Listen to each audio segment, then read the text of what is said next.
मौजूद ख़वातीन हज़रात, दूसरे प्लेनरी सेशन में आप तमाम का तहे दिल से इस्तकबाल किया जाता है. Hearty welcome to one and all for this second plenary session. The topic for this session is Muslims, Communalism and Indian Media. We are lucky enough to have a chairperson like Mr. Kingsuk Nag, and the discussants are Mr. Shahid Siddiqui, Mr. Zafar Agha, Mr. Seshadri Chari, Mr. Ved Pratap Vaidik, Mr. Anjum Rajab Ali, Mr. Kumar Ketkar, Mr. Hilal Ahmed, and Mr. Ashok Malik. I welcome all the participants who are seated over here on behalf of the university. With the permission of the chair, we begin with the session. I request the students to welcome the chairperson and the participants. The students of the Department of Journalism welcome our guests. First of all, a bouquet will be offered to our chairperson, Mr. Kingsuk Nag. May I request the students to please come over and offer the bouquet.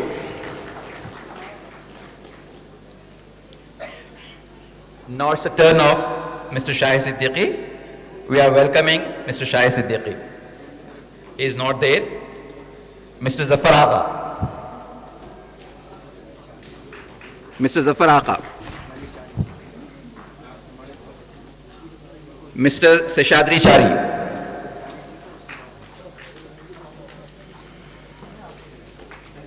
Mr. Ved Pratap Vaidik. Mr. Ved Pratap Vaidik.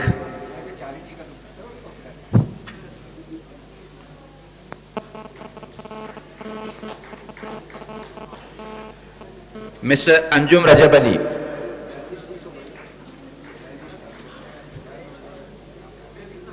Ved Pratap Vaidik साहब,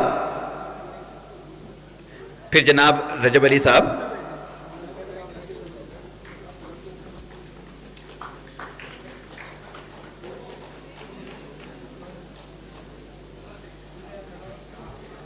Now comes the turn of Mr. Kumar Ketkar. मौजूद हाज़रीन, मेहमान का हम इस्तकबाल कर रहे हैं. आपसे दरख्वास्त है कि ज़ोरदार तालियों के साथ मेहमान का इस्तकबाल करें. मिस्टर हिलाल अहमद, मिस्टर हिलाल अहमद और जनाब अशोक मलिक, जनाब अशोक मलिक. आरज़ू है कि मिल जाए इन्हें कुछ लुत्फ़ क़बूल, फूल कुछ मैंने चुने हैं उनके दामन के लिए. मौजूद मेहमानान का इस्तकबाल हुआ है. अब Muslims, communalism and Indian media, this is the topic, and with the permission of the chair, now I request him to continue the programme please. Good afternoon to all of you. I invite you to the second session. What is the subject? Let me see. Muslims, communalism and the Indian media. To be very frank, I don't understand what the topic means. Who's communal? The Indian media is communal, the Muslims are communal, or the rest of the people are communal? So I'm quite confused about it, because being from the media, I know that the media is a favorite whipping horse of everybody, and all sorts of motives are ascribed to the media. At the same time, the Indian media is communalist, it is capitalist, it is X, it is Y, it is Z. But I am not a man of great expertise, and therefore I shall pose this question to my co-panelists, starting from the extreme right, Ashok Malik, who is the only person in the panel whom I have worked with, whom I have had a working relation, in the sense that both of us used to work together. All the other people, they are very well known. All of you have seen them on TV. After Ashok Malik, I will go to Anjum Rajab Ali, because I also share a own relationship with him. And I once upon a time borrowed an umbrella from him 30 years ago, which I have not returned.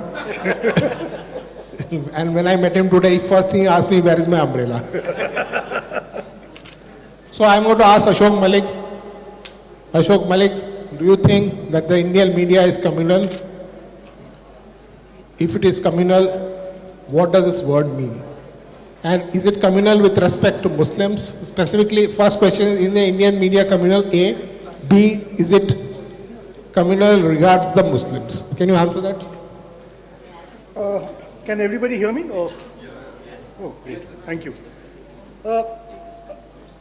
Kingshuk, we worked together 20 years ago in a paper which could be described as many things, but it wasn't communal. If anything, it was bloodthirsty and capitalist in the manner in which it exploited us. I'm as confused as you are about what this subject means. I guess it is using communal in the sense in which it is used generally in the to describe strongly felt religious or religious identity feelings that are aimed against another such group. So you could be Hindu communal, you could be Muslim communal, you could be Sikh communal, and so on and so forth. I believe those who have framed the topics for this conference seem to have prejudged a lot of the points of view being presented here and prejudged their positions, because a lot of stress has been placed on popular perceptions rather than reality. We are tending to put together groups like Muslims or majority communalism or the majority view or the majoritarian parties or the minority parties, and we are today suffering from the same problem where we talk of the Indian media. The Indian media as a whole is impossible to categorize or describe. The Indian media is a microcosm of Indian society. A newspaper or a television station or a radio station or a Twitter timeline, because social media is a very, very important aspect of media which we have not touched upon today, as far as I can tell. All of these are a microcosm of society. They contain all the good things that a society has. They contain all the negatives that a society has. They, in their own way, also highlight some of the key debates and issues in a society. Of course, there is no question that there is a large degree of amity and diversity in our society among various groups, religious and otherwise. There are also differences. These differences cannot be forgotten or ignored in our real life society, and they do figure in the media as well. But would I categorize an entire media as communal, especially with regard to Muslims? Frankly, I'm not sure. Having heard much of the discussion today, which has focused on much of the same theme, there are 3 points I'd like to make. One, in a sense, we are all victims of perceptions. I wasn't supposed to speak at this session. I was supposed to speak at a session tomorrow morning on the Urdu media. When the email came to me saying, please speak on the Urdu media, I said, I can't speak on the Urdu media. I don't read Urdu. I have never read Urdu in my life. I don't know how to read Urdu. I can listen to Urdu songs on the radio, but I'm not qualified to speak on the Urdu media, and whether the Urdu media is communal or not communal. So one of the organizers told me, but you must have perceptions about the Urdu media. Now I found that a very strange and leading question. Am I expected to have perceptions about the Urdu media? Are all of us expected to have perceptions about how communal or non-communal the Indian media is? Now, as a Hindu, am I supposed to have perceptions about Muslims? As a Muslim, are you supposed to have perceptions about Hindus? Are we all supposed to have perceptions about the majoritarian agenda of the BJP or the RSS? Are we all supposed to have perceptions about the liberalism of the MIM? I find this notion very disturbing and perhaps informing at least some sections of the media in which I work in. Second, when it comes to the English language media, the national English language media, which is the framework I understand best and can perhaps comment in with some authority, but not entirely, I do believe vast sections of it, including some close friends of mine, including some people on this panel who appear every other evening on television with me, and we often disagree, like we will today, no doubt. I think they tend to be religious fundamentalism or religious aggression or communalism, call it that if you will, rather selectively. While such disturbing trends in the Hindu community tend to be interrogated, critiqued, and criticized very trenchantly, and that is correct, and it should certainly be done, I do believe minority communalism, Muslim communalism as well as that of other minority groups, tends to be treated a little more leniently. This flows not from some fundamental sympathy for religious aggression or religious fundamentalism. It flows from the view that perhaps Indian society is not mature enough to interrogate minority communalism, lest majority communalism feel emboldened and some sort of a oppressive reaction is generated. Now, perhaps there was half a point to something of this nature, to such diffidence 70 years ago when India had been partitioned, when we were putting together a new India, which was a pluralist India, much Hindu majority India, but a pluralist India, and where a small minority, which was sometimes blamed for partition, even though it has stayed back in India, needed to be protected and assured that in this new India, they had equal rights as citizens. So perhaps there was a tendency then to overcorrect and be over-lenient. That's perfectly fine and understandable. If 70 years later, we don't consider ourselves confident and mature enough as a society to interrogate all communalisms equally, or all sources of religious fundamentalism or aggression equally in our media, I think there is a fundamental problem we have, and our media has, in running away from some core issues. Finally, before I end this very short intervention, when it comes to Muslims in particular, I find it rather disturbing that, especially at the time of elections or at the time of politics, when politics is discussed. First of all, Muslims are only discussed when it comes to either cinema or politics or elections. I find that very disturbing and very demeaning to our Muslim co-citizens who are simply ignored in vast aspects of coverage by our media, except when it comes to cinema or perhaps cricket or elections. When you talk about the economy, when you talk about vast sections of the intelligentsia, Muslim voices are not recorded, are not reported, they are not sought after, other than a few familiar faces. I find that very disturbing, and I find that a shortcoming of our media. Even when covering elections, if you look at the last election of 2014, for instance, or of 2009, I think our media tends to ask Muslims the same questions. I'm not suggesting Muslims don't face issues as a minority community in a vastly Hindu majority India. Of course they do.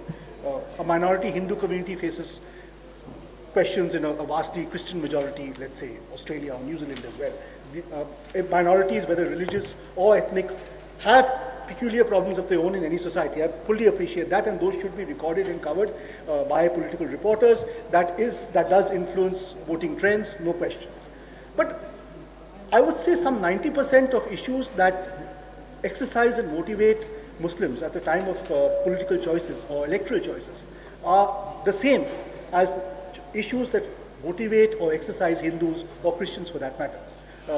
If the Commonwealth Games scandal exercises Hindus, it no doubt exercises Muslims as well.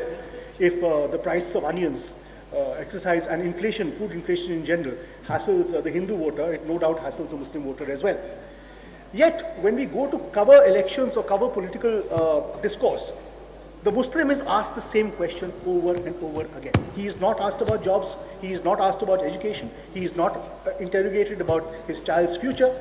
He is only asked the same question, the same leading question about one party, the party which no doubt many people here will talk about the Hindu right, about Hindu majoritarianism, about certain sets of dates. It could be 47, it could be 92, it could be 2002. We went through much of that this morning. I am not saying all of that is not important. It is there. But there is much more to life in India for Hindus and Muslims, and sometimes the media tends to ignore that. Thank you. Thank you, Ashok. Now I'll come to Mr. Kumar Ketkar, to whom I owe a debt because he released my biography of Narendra Modi when I wrote it. It was released in Mumbai by him.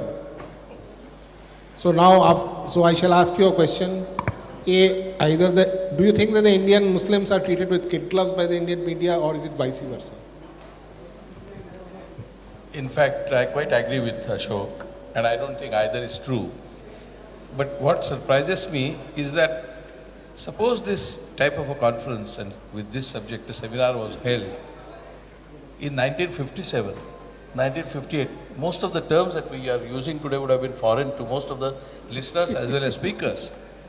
I do not remember, I was in school in Chembur and first in Pune and immediately after partition, and there was no sense of Hindu-Muslim divide despite Godse came from Pune and Godse had killed Gandhiji, and I was in Pune and I was a Brahmin and I happened to be Chittagong Brahmin like Godse, but I do not see, even in Pune, I do not remember having seen in Pune even the kind of communal tension. As a child, I should have remembered it.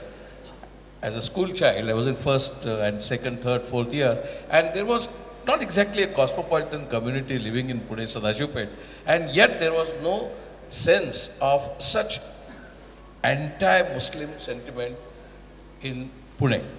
The same was true when I moved to Mumbai and did not find any communal sentiment. There was nothing, the word communalism did not come in any debate, in any discussion. So many seminars used to take place. We were young. When I went to college, again, there was no question of communalism being discussed the way we are discussing it today. So my question is, at which point really the idea of this communal divide took such a political and violent and vicious political discourse? That I am completely baffled, I do not understand. But I remember one thing.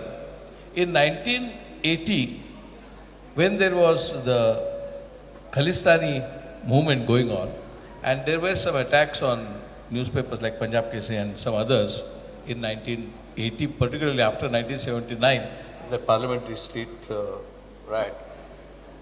I was in Economic Times, and the debate was between the news editor and a correspondent who had filed a copy from Delhi.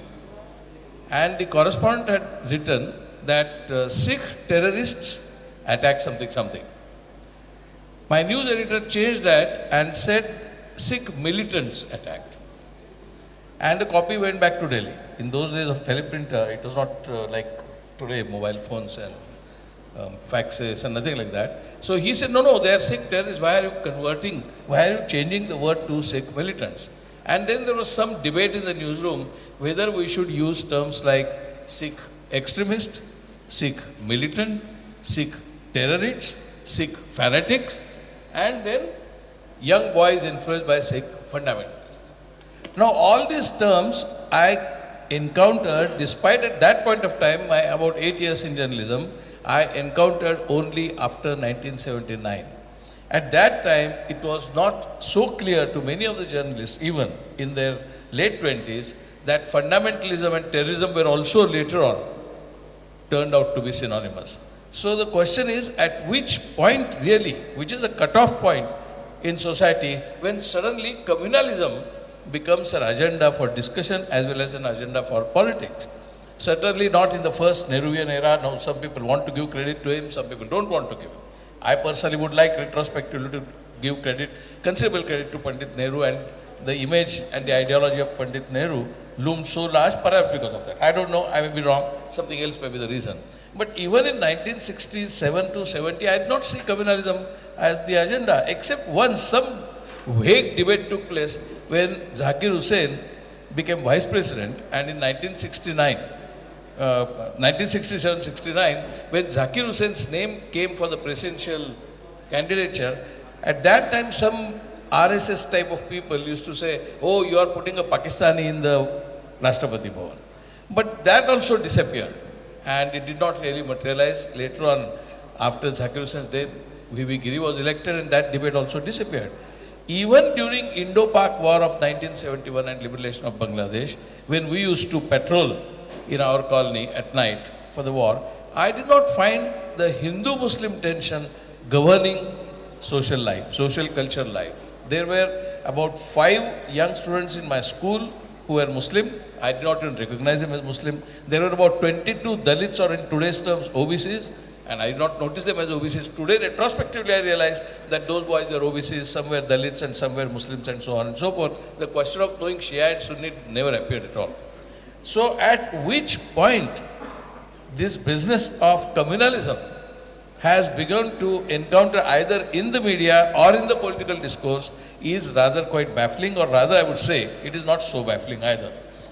Because I feel that this heightened tension on this subject, if I may say so, is after the arrival of the 24/7 private television channels and not before that.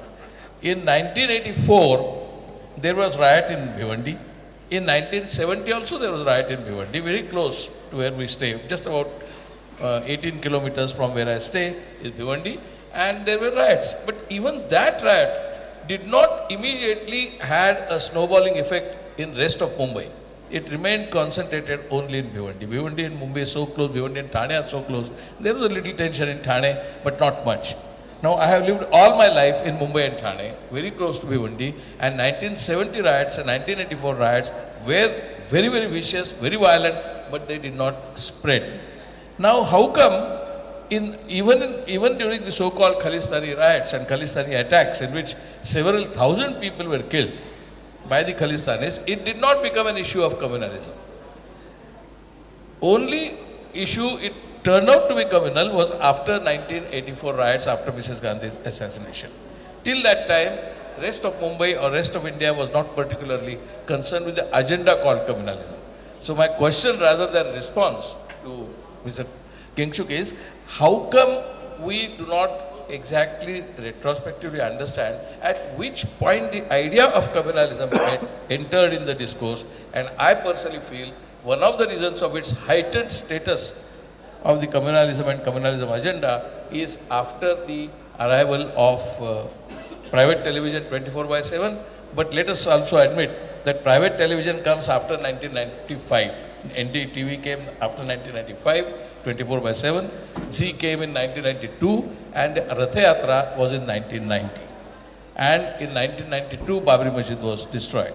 So somewhere between 1990 and 2000 is what we see the arrival of communalism as a topic of political discourse and dividing society. I had not seen such division in society. I had not seen such debates in the media. At that time, I was quite senior in the media. I did not find any discussion taking place in the newsroom or in the office about who is Muslim, who is Hindu. If something is taking place, why don't he is a Muslim? Why doesn't he go to Mumra to cover Irshad's case? Such debate was not there. Now that has happened only at a certain point, and I think perhaps if the reason has to be really found out, I think all the parties which describe themselves as secular, including communists, because I happen to be in the communist trade union movement, in the communist student movement essentially, and I did not find any discussion on Hindus and Muslims at that time. Every time the senior people in the communist movement would describe, it's a class question. They would not even accept caste as a question, and some socialists who thought caste was a question would debate that caste is important, not class. And that used to be sort of academic debate, even in the trade union movement, who were not all academics and professors and journalists. Even at that point of time, it was only class debate. So question is, at which point it became an issue, and at which point it became such a vicious issue that today many people wonder, and I do not want to quote somebody, but somebody told me recently in Calcutta, if this goes on like this, we are heading for another partition, and this partition will be more dangerous because it will be in every village, in every family or every neighborhood. And therefore, this partition is going to be dangerous. Imagine the language that is being talked by a leftist progressive person in Bengal now. So I was quite shocked. So I just wondered, we also must know at which point the virus entered our system.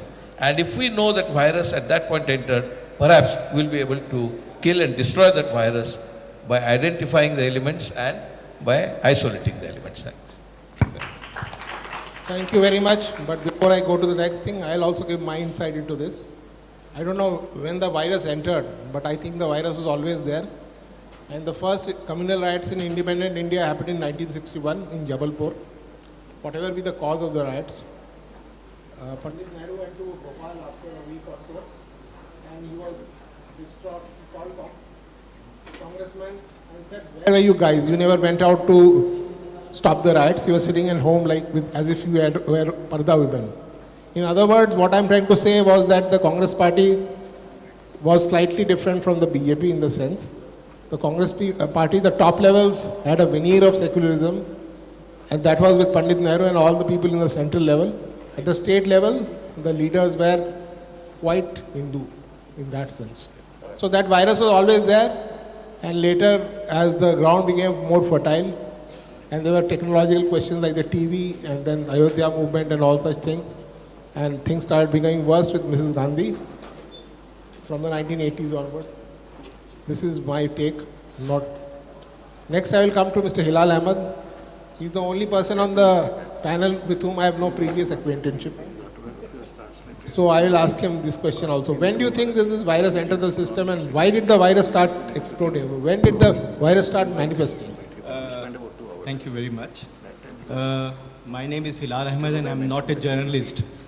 I'm a researcher, and I would prefer to speak in Hindi because मैं हिंदुस्तानी sir मैं देखिए I am trained in Sanskrit निष्ठ Hindi, so and that is मैं कोशिश करूँगा और वो शायद क्योंकि मैं जिस दौर में पैदा हुआ हूँ उस दौर में मुझे जानबूझकर ऐसे स्कूल में भेजा गया, थोड़ा पर्सनल होना चाहता हूँ, जिसमें कि ऐसी ज़बान सीखी जाए मुसलमान होने के बावजूद जो कि शक्ति की ज़बान हो, पावर की ज़बान हो। और उस समय शायद मेरे अनजान माँ बाप को ये पता नहीं था कि हिंदी भी दरअसल भारत में हिंदी की स्थिति भी वही है जो कि उर्दू की स्थिति है। तो मुझे फोर्स करके ऐसे स्कूल में भेजा गया जहाँ पर कि मैं हिंदी सीखूँ और संस्कृत सीखूँ। तो मैं आज भी जब भी लिखता पढ़ता हूँ कोशिश करता हूँ, हालांकि फॉर्मल ट्रेनिंग वगैरह वो सब अंग्रेज़ी में हुई, वो एक अलग मसला है, तो मेरे दिमाग में जो चीज़ें आती हैं, कॉम्प्लेक्स चीज़ें आती हैं, वो संस्कृत निष्ठ हिंदी में ही आती हैं। तो मैं पोस्ट कॉलोनियल इंडिया का प्रोडक्ट हूँ तो इसलिए आपको शायद बर्दाश्त करना पड़ेगा। जब ये सवाल मुझसे पूछा जाता है, या अभी जैसे आपने ये सवाल पूछा कॉम्युनलिज्म, जैसे आप कंफ्यूज्ड हैं उसी तरह मैं भी काफ़ी कंफ्यूज्ड हूँ इस विषय पर, क्योंकि मुस्लिम सांप्रदायिकता और भारत का मीडिया अपने आप में इतना बड़ा टॉपिक है कि उस पर रिसर्च करते करते ढेरों किताबें लिखी जा चुकी हैं और तब भी हमारे सामने कोई स्पष्टता नहीं है। तो ऐसे सवालों को डील करने का मेरा अपना तरीका ये है कि अगर हम उसको किसी संदर्भ में रख लें, किसी कॉन्टेक्स्ट में रख लें। और क्योंकि मेरा मानना है, मैं रिसर्च करता हूँ और idea of contemporary is something which I really would like to work on, जो समकालीनता है, जो आज है, मैं उसमें काम करता हूँ, मैं उस पर काम करना चाहता हूँ। तो ये तीनों चीज़ें मेरे लिए थोड़ी सी अनपैक करना आसान हो जाती हैं। पहली चीज़ है मुसलमान। तो जैसे सुबह कई लोगों ने कहा कि मुसलमान एक नहीं है, उनमें विविधताएं हैं, डाइवर्सिटी है, लेकिन सवाल ये है कि क्या हम उन डाइवर्सिटीज़ के जो रिफ्लेक्शंस हैं, उनकी जो रिफ्लेक्ट हो रही हैं वो डाइवर्सिटीज़, क्या हमारा मीडिया उन्हें कैप्चर कर पा रहा है? क्या ये ऐसा मुमकिन है? मैं दो उदाहरणों से अपनी बात को साबित करने की कोशिश करूँगा। पहला उदाहरण है मुसलमानों में मौजूद जातिगत विविधताएं या कास्ट डाइवर्सिटी। आमतौर पर ये माना जाता है और इस पर बहुत बहस हुई है कि दरअसल भारत में एक मुस्लिम कम्युनिटी नहीं है, बहुत सारी मुस्लिम कम्युनिटीज़ हैं और उन बहुत सारी मुस्लिम कम्युनिटीज़ में जातिगत विविधताएं वैसी ही हैं जैसा कि हिंदू जातियों में है। तो ऐसे में सवाल ये उठा कि जब आपने रिकॉग्निशन कर लिया, और इसका सबसे इंटरेस्टिंग रिकॉग्निशन आया मंडल कमीशन के साथ। मंडल कमीशन ने ये माना कि हाँ, दूसरी गैर हिंदू मज़हबों में भी जातियाँ हैं। लेकिन मंडल कमीशन के बाद एक नई तरह की मुस्लिम राजनीति, जिसे पसमंदा राजनीति, पसमंदा मुस्लिम राजनीति कहते हैं, उसका उदय भी हुआ। लेकिन मुझे हैरत है कि एक पसमंदा मूवमेंट और वो पूरे जो प्रतिनिधित्व का सवाल है, जो रिप्रेजेंटेशन का सवाल है, उस पर काफ़ी उसने काम किया है, काफ़ी जगह वो स्प्रेड भी हुआ है। लेकिन अभी भी जब भी हम सांप्रदायिकता की बात करते हैं तो हम उन जातियाँ जो कि मुसलमानों की निम्न जातियाँ हैं, उनकी वस्तु स्थिति क्या है, वो कैसे सांप्रदायिकता को देखते हैं, इस पर हमारी कोई बातचीत नहीं होती। और ये हमारी पूरे हमारा जो पूरा विमर्श है उससे ये गायब है। तो जब तक कि हम मुस्लिम सामाजिक विविधताओं को मीडिया के तहत उसका प्रस्तुतिकरण नहीं करेंगे, तब तक ये बहुत मुश्किल हो जाएगा। हम एक बार फिर कंफ्यूज हो जाएंगे कि आखिर मुसलमान कौन। तो इसके अंदर केवल एक एग्जांपल मैं देना चाहता हूँ कि 1950 का एक बड़ा मशहूर कॉन्स्टिट्यूशनल ऑर्डर है। हम ये सभी जानते हैं कि भारत में आरक्षण की व्यवस्था है, जो ये कहता है कि जो जातियाँ दमित हैं, पिछड़ी हुई हैं, उनको आरक्षण दिया जाए ताकि लेवल प्लेइंग ग्राउंड एक तैयार किया जा सके।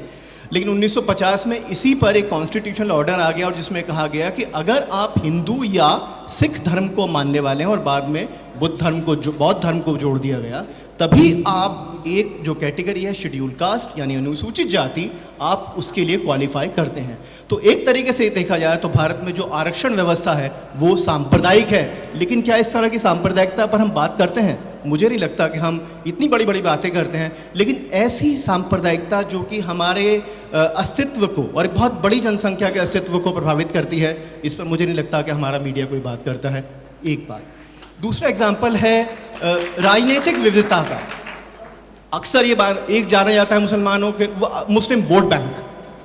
मैं किताब लिख चुका हूँ, मैं बहुत सारी चीज़ें कर चुका हूँ, और मुझे बहुत हैरत हुई कि मेरा जन्म 1971 में हुआ था और इम्तियाज़ अहमद साहब ने पहला आर्टिकल इस विषय पर 1971 में लिखा था।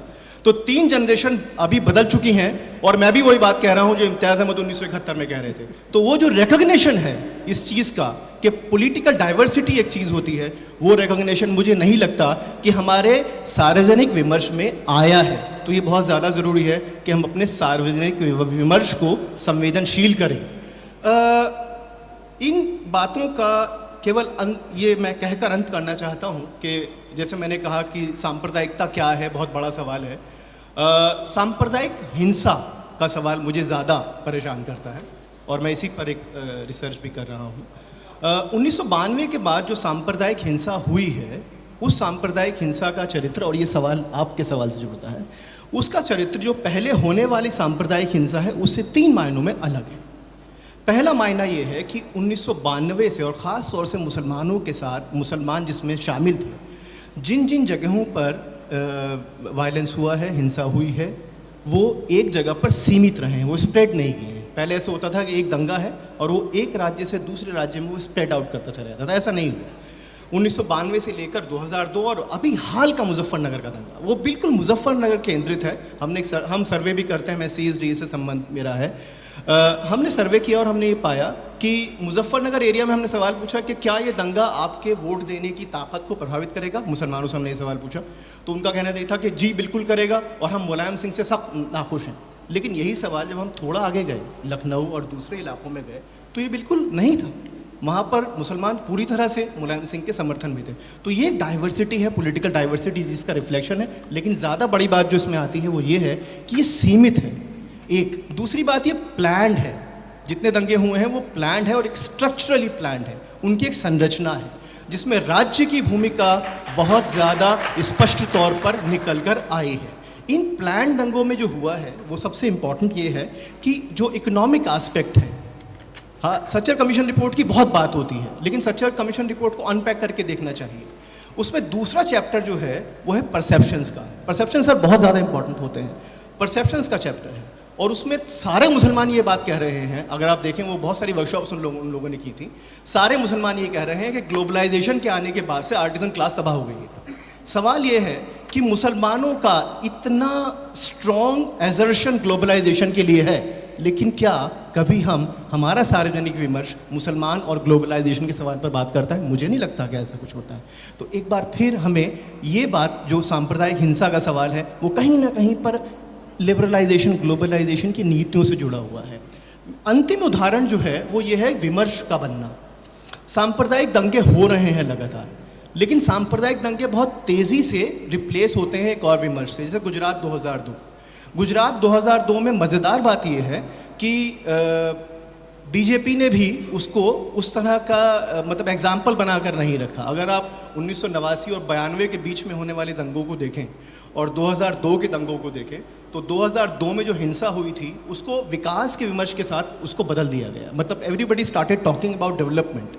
सो actually there is a change in the discourse, और ये जो डिस्कोर्स का चेंज होना है ये बहुत इंपॉर्टेंट है।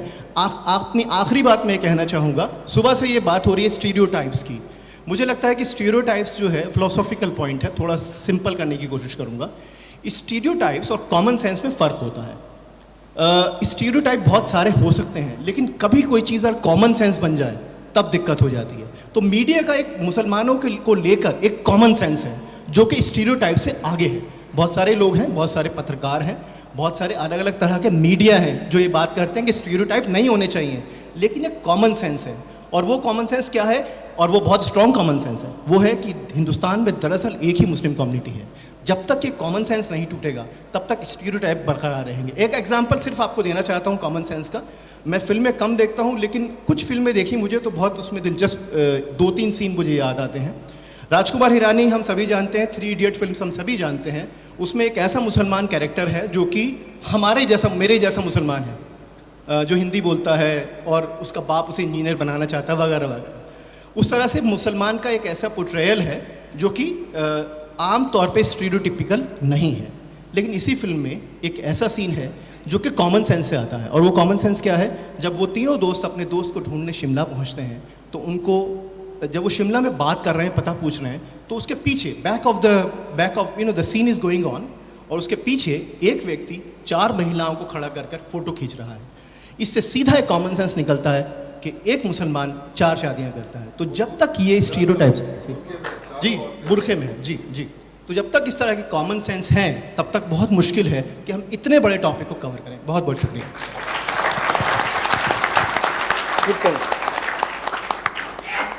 आपने बहुत बढ़िया बोला, गुड पॉइंट। और मैं शेषाद्रिचारी जी के लिए थोड़ा टास्क डिफिकल्ट करने वाला हूँ, क्योंकि ये बहुत माहिर है बोलने में, तो इनको बहुत ट्रिकी क्वेश्चन दे दिया जा सकता है।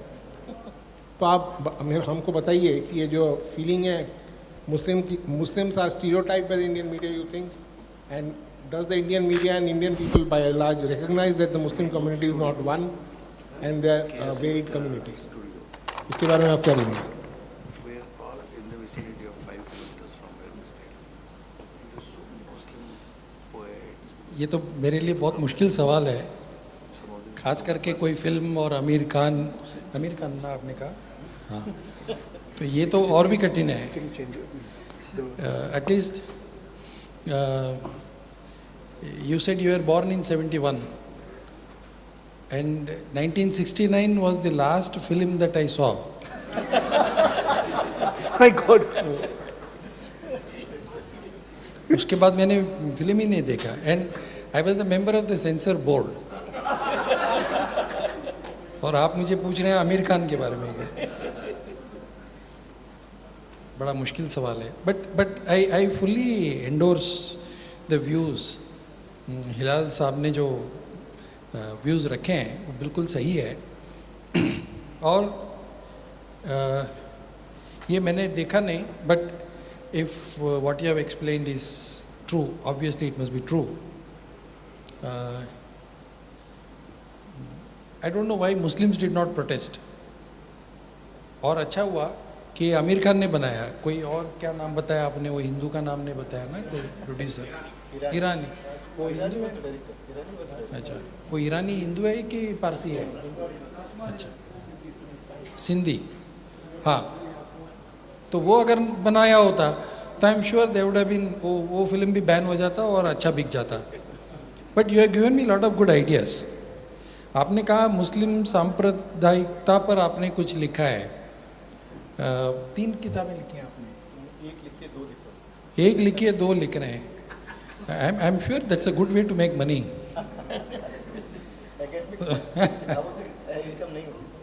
अच्छा, so but number of issues have been raised. ये स्टीरियोटाइप वगैरह जो था वो पहले सेशन में ख़त्म हो गया, इसीलिए मुझे mister Nag, you should pardon me, I am not really going to take your bet. आपने, मैं जब लिख रहा था तो आप पढ़ रहे थे, इसीलिए मुझे पता है you don't want me to say all this things, so I am going to say all this things. नहीं, let us go from the beginning. Ashok Malik and Kumar Ketkar have both raised very pertinent questions. उसी क्रम में अगर हम देखेंगे ना तो बहुत से जो एनोमलीज हैं वो ध्यान में आएंगे। वो बाइबल में एक बहुत बढ़िया वाक्य है, बाइबल में एक सेंटेंस है, it says the letter killeth spirit reviveth. If you go by the letter you will be, आप बहुत दूर चले जाएंगे। उसमें सबसे बड़ा जो घाटा हुआ है हमारे पूरे political, social, intellectual discourse, I fully agree with what Kumar Ketkar ji said about the communal virus getting into the discourse, especially through the media.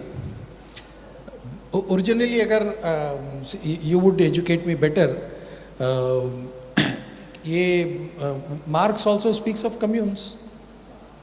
So he says the whole society will be formed into communes, and every commune will have from each according to his capacity to each according to need. वही commune है. So if you are attached to a particular commune, you become communal. इसीलिए communal शब्द को वहाँ से लेके हमारे यहाँ पर religion के साथ जोड़ा गया. So Muslim commune, community, फिर community से communalism, that intense attachment to particular community, ये communalism हुआ. इसीलिए to look at the word communalism as a 4-letter word, ये भी मुझे लगता नहीं बहुत सही होगा. और फिर उस धारणा से under that perception we look at the media. So anyone who describes all these things becomes giving it a communal color. तो ये जो सारे शब्द प्रयोग और ये सब हैं, this has created lot of confusion. I'm not trying to say कि ये सब अच्छे हैं, ये इसको रिपोर्ट नहीं करना चाहिए, रिपोर्ट करने का तरीका अलग होना चाहिए. That's not the issue. But the issue is there are vested interests in creating this kind of issues. Vested interest.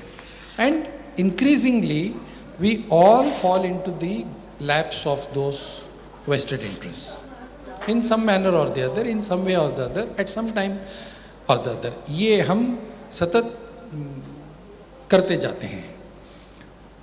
So I think इन सभी शब्दों के बारे में, of course, ये सब शब्द connotations they have gained currency. When you use the word communalism, when you use the word religion, whether we like it or not, उसका एक connotation हो गया है और हम उसी से उसको अभी समझने लगे हैं. शायद 1950 में हम उस तरीके से समझते नहीं थे. मुझे याद है when I was working as a during emergency I was in jail. तो मेरे साथ काफ़ी कम्युनिस्ट और मुस्लिम कार्यकर्ता भी बहुत थे. मुस्लिम लीग के भी लोग मेरे साथ थे. और I was brought up in a communist family. I was nurtured by Ahilya Ranganekar, who was from the CPM. She was my neighbor, so I knew her as my leader. And we were working in the same labor union. She was the president, I was the general secretary of that labor union. और रात को मैं RSS के शाखा में भी जाता था. And she knew it. मुझे कोई फ़र्क नहीं पता चला. बट अल्टीमेटली इमरजेंसी डिक्लेयर हुई तो हम लोग सत्याग्रह करके जेल में गए. So I had lot of these people around me. जब वो सब बातें चल रही थी तो मुझे एक बहुत बुजुर्ग कम्युनिस्ट कार्यकर्ता ने बताया कि इट सीम्स पंडित जवाहरलाल नेहरू जी ने एक बार एक स्टेटमेंट दिया कहीं कि we will ban all communal parties. ये उनका स्टेटमेंट था. तो उस समय जनसंघ के कुछ कार्यकर्ता थे. वो जनसंघ के कार्यकर्ता भागे भागे गए पंडित दीनदयाल उपाध्याय जी के पास. और दीनदयाल उपाध्याय जी उन दिनों में सेक्रेटरी, ऑर्गेनाइजिंग सेक्रेटरी थे. जनसंघ में एक पद था ऑर्गेनाइजिंग सेक्रेटरी. जो संघ के प्रचारक होते थे वो ऑर्गेनाइजिंग सेक्रेटरी होते थे. वो संगठन देखते थे, चुनाव नहीं लड़ा करते थे वो लोग. सो उन्होंने कहा कि इसको हमें खंडन करना चाहिए, इस पर प्रधानमंत्री को पत्र लिखना चाहिए. तो उन्होंने कहा ठीक है लिखेंगे. तो उन्होंने पूछा होगा किसी को, और जो पत्र लिखा और वो कार्यकर्ता जो थे उनको कहा कि ये आप भिजवा दीजिए. तो उन्होंने कहा ये क्या पत्र लिखा है आपने, बड़ा गड़बड़ है. उस पत्र में लिखा था, प्रधानमंत्री को लिखा था कि आपने जो निर्णय लिया बहुत अच्छा निर्णय है. बिल्कुल इस देश में कम्युनल पार्टीज का कोई स्थान नहीं होना चाहिए, बैन होना चाहिए. तो कार्यकर्ताओं ने कहा ये क्या लिखा है आपने. तो दीनदयाल जी ने कहा कि जब कम्युनल पार्टीज की बैन की बात होती है तो आपको क्यों चिंता हो रही है? आपको स्वयं लगता है क्या कि आप कम्युनल पार्टी है? तो ये एक फीलिंग होता था। और आप अगर पॉलिटिकल डिस्कोर्स उन दिनों का देखेंगे, I am not an expert on all this issues, but people who have lived through politics are there. शुरू में जब जनसंघ था तो जनसंघ पर जो सबसे बड़ा आरोप होता था वो कम्युनल पार्टी का नहीं होता था, वो होता था Jan Sangh used to talk in terms of privatisation, liberalisation, और वो लाइसेंस कोटा राज के खिलाफ बोलता था, प्राइवेट एंटरप्राइज के पक्ष में बोलता था। तो श्रीमती इंदिरा गांधी कहती थी कि ये तो बनियों की पार्टी है। This was said. इसीलिए एक बार अटल बिहारी वाजपेयी जी ने शिवाजी पार्क में कहा था कि श्रीमती इंदिरा गांधी हमको कहती है बनिए की पार्टी है, कोई गलत नहीं कह रही है, उनकी हिंदी समझने में कोई दिक्कतें हैं। हम भी वही कहते हैं, हम भी कहते हैं कि जनसंघ के सदस्य बनिए, जनसंघ के सदस्य बनिए, वो समझती है जनसंघ के सदस्य बनिए। यही फर्क है, वो हिंदी समझती नहीं, इसीलिए ऐसा बोल दिया उसने। तो वो मजाक करते थे। जनसंघ पर कभी किसी ने कम्युनल पार्टी का आरोप नहीं लगाया, बनिया पार्टी का आरोप लगाया, ट्रेडर्स पार्टी कहा करते थे। वैदिक जी जानते होंगे ज़्यादा, क्योंकि वो ऐसे गाली देने वालों में से वो भी थे। और इनसे सबसे बड़ा इन पर आरोप है कि आरएसएस वाले हैं बेचारे। I am sorry for you. तो ये एक पॉलिटिकल डिस्कोर्स होता था। So where does this idea of all this things come up? इसीलिए मुझे लगता है कि हमें कुछ बातों का, इन्होंने सांप्रदायिकता का शब्द का उपयोग किया, संप्रदाय। मैं अपने आप को एक संप्रदाय का मानता हूँ। हमारे संप्रदाय को कहते हैं स्वयमाचार्य संप्रदाय। रोज मैं पूजा करता हूँ तो मैं कहता हूँ मैं स्वयमाचार्य संप्रदाय का हूँ, वैष्णव संप्रदाय, और वो भी विशिष्टाद्वैत संप्रदाय हमारा, जिसकी शुरुआत हुई नेपाल से। मूल में दक्षिण भारत का हूँ, तमिल भाषिक हूँ, परंतु मैं उस संप्रदाय का हूँ जिसकी शुरुआत नेपाल में हुई। तो कहाँ कम्युनलिज्म, कहाँ सांप्रदायिकता, समझ में नहीं आता इसका मतलब क्या है। और हमने समझ लिया, किसी पॉलिटिकल लीडर ने कह दिया कि हिलाल अहमद साहब मुस्लिम सांप्रदायिकता की बात करते हैं, तो हम ताली बजाते हैं और समझ लेते हैं कि हिलाल अहमद जो है वो मुस्लिम सांप्रदायिक हो गया। हम हिंदू सांप्रदायिक हो जाते हैं। यानी संप्रदाय एक अच्छा शब्द है, कम्युनलिज्म एक अच्छा शब्द है, वो गाली बन जाता है रातों रात। और सबसे ज़्यादा हमारे जैसे लोग उसको और बढ़ावा देते हैं टाइम्स नाउ और एनडीटीवी में जाकर। ये हमारी भी गलती है ऑफ कोर्स।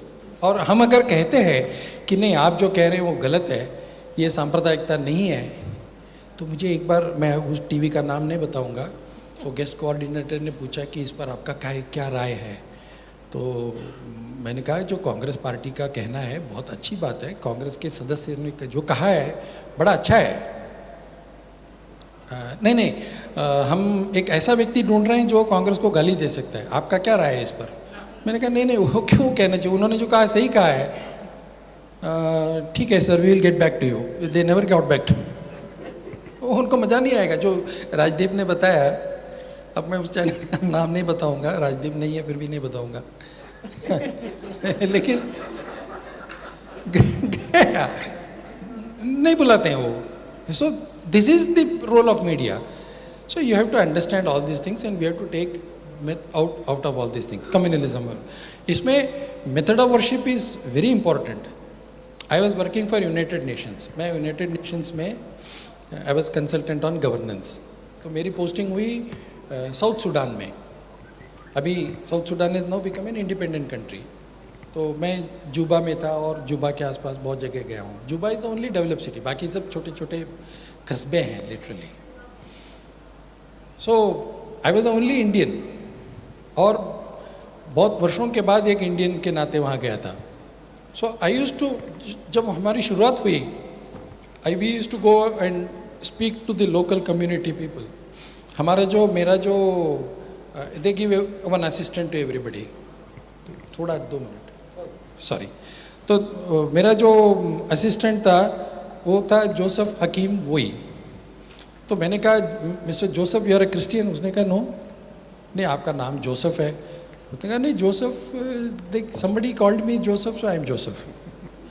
ओह, अच्छा अच्छा. तो then who are you? Hakeem. मैंने कहा, इंडिया में हकीम मतलब डॉक्टर, जो वैद्य होते हैं, डॉक्टर हकीम. वो बोलते हैं, yes, we belong to that, what you people call witch doctor. We are you wrong. ये मेरी समझ में वहाँ जाके पता चला, हम गलत समझते हैं. विच डॉक्टर कहते हैं, ये विच डॉक्टर नहीं है, ये हकीम या वैद्य जैसे होते हैं, वैसे ही होते हैं. ये आयुर्वेदिक ट्रीटमेंट करते हैं. मेरा पैर का फ्रैक्चर हुआ, उन्होंने आयुर्वेदिक ट्रीटमेंट करके 3 दिन में मेरे को ठीक भी किया. सो बट गलत, किसी अंग्रेज ने लिख दिया विच डॉक्टर, उस दिन से हम लोग उनको विच डॉक्टर ही कहते हैं, पता नहीं क्यों कह रहे हैं. Anyway, I want, that's a different subject. तो फिर मैंने कहा, then you are not a Christian, you are not a Muslim, what are you? I am a Dinka, that is why we are from the Oi tribe, so my real name is Oi, we are Ois. तो मैंने कहा, ये ओई क्या होते हैं? Christian होते हैं, मुसलमान होते हैं? उन्होंने कहा, नहीं नहीं, ओईस आर ओईस. और वो मुझे हर मीटिंग में ले जाता था. जब उनके कम्युनिटी मीटिंग होती थी तो वो मुझे चर्च में ले जाता था. And they used to watch me, आप प्रे करो. तो I didn't know what to do. तो मैं अपना चुपचाप वहाँ खड़ा रहता था, मैं उनको देखता था, वो जो करते हैं वो मैं करता था. तो मेरे समझ में नहीं आई. फिर मैंने उनको पूछा कि why are you taking me to the church? तो उसने कहा कि we thought you are a Christian. मैंने कहा, नहीं. Oh, we thought everyone, because some 40 years, 1974 में यहाँ पर एक प्रीस्ट आया था, वो केरला के था. He was a wonderful person. यहाँ बहुत फैमिन हो चुका था उस समय. He helped us a lot. So since then, we have got very good feelings about Indians, and we thought all Indians are Christians. So we thought you are from India, so you must be a Christian. Praveen Togadia को बोलना चाहिए. South Sudan पहुंच जाएगा. You'll turn in his grave. No, R.I.P. So उनको कहा कि ये आपके जो प्रेयर हॉल्स हैं वहाँ क्यों नहीं ले जाते हैं? उसने कहा, हाँ ठीक है, आप कल से वहाँ जाएंगे हम. Before the meeting we will pray. तो हमने कहा, आप कैसे प्रे करते हैं? तो उनका वो जुबा अरबिक में वो कुछ बोलते हैं. उन्होंने कहा, भी हम नमाज अदा करते हैं. तो मैंने कहा, ठीक है, वो भी कर लेंगे. तो मैंने तो नमाज अदा करते हुए देखा है लोगों को, बट ये तो वैसे खड़े थे और वो कुछ बोल रहे थे. Believe me when I am saying this, then they did like this. मैंने कहा, ये क्या कर रहे हैं आप? ये कहते हैं, ये हमारा नमाज है.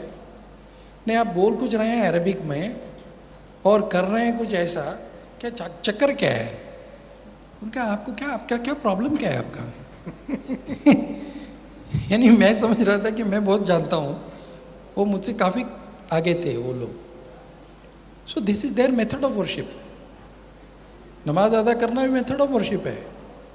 How does it become different? As long as you are, this method of worship, a way of life, way of living, are not different.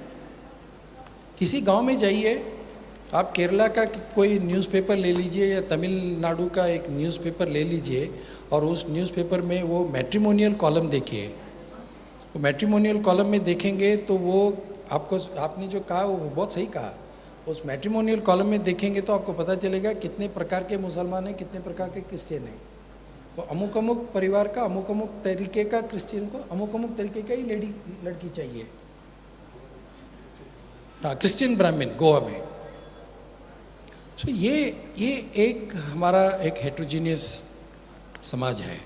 तो इसको हमें समझना चाहिए. और हम अगर इस सभी बातों को जनरलाइज करेंगे One last thing I'll say with what reference to what Mr. Kumar Ketkar said. जब ये खलिस्तान का मूवमेंट बहुत चल रहा था तो मुंबई में सिखों के खिलाफ कुछ किया जाए इस प्रकार का एक माहौल अनफॉर्चुनेटली बन गया था, तो उसको ख़त्म करने के लिए हमने कुछ मीटिंगें वगैरह बुलाई थी। तो उस समय देन सरसंघ चालक चीफ ऑफ आरएसएस बाला साहेब देवरस ने कहा कि every Punjabi is not a Sikh, every Sikh is not a terrorist, every terrorist is not a Khalistani.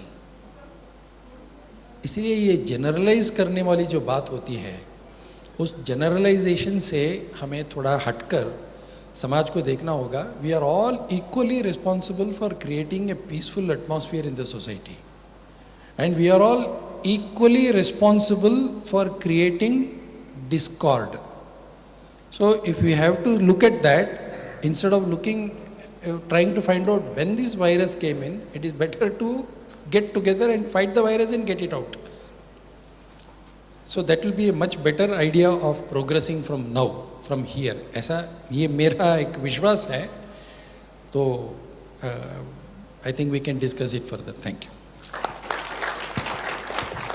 आपने बहुत अपने अंडरस्टेटेड वे में बहुत कुछ बोला, और अब मैं जाफर अगा साहब के पास जाता हूँ।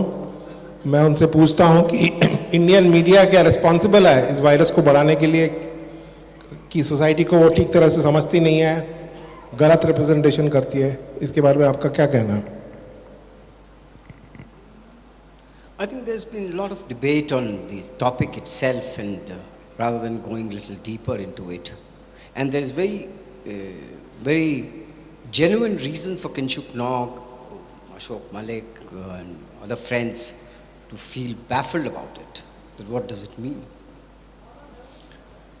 I begin from where Kumar Ketkar left.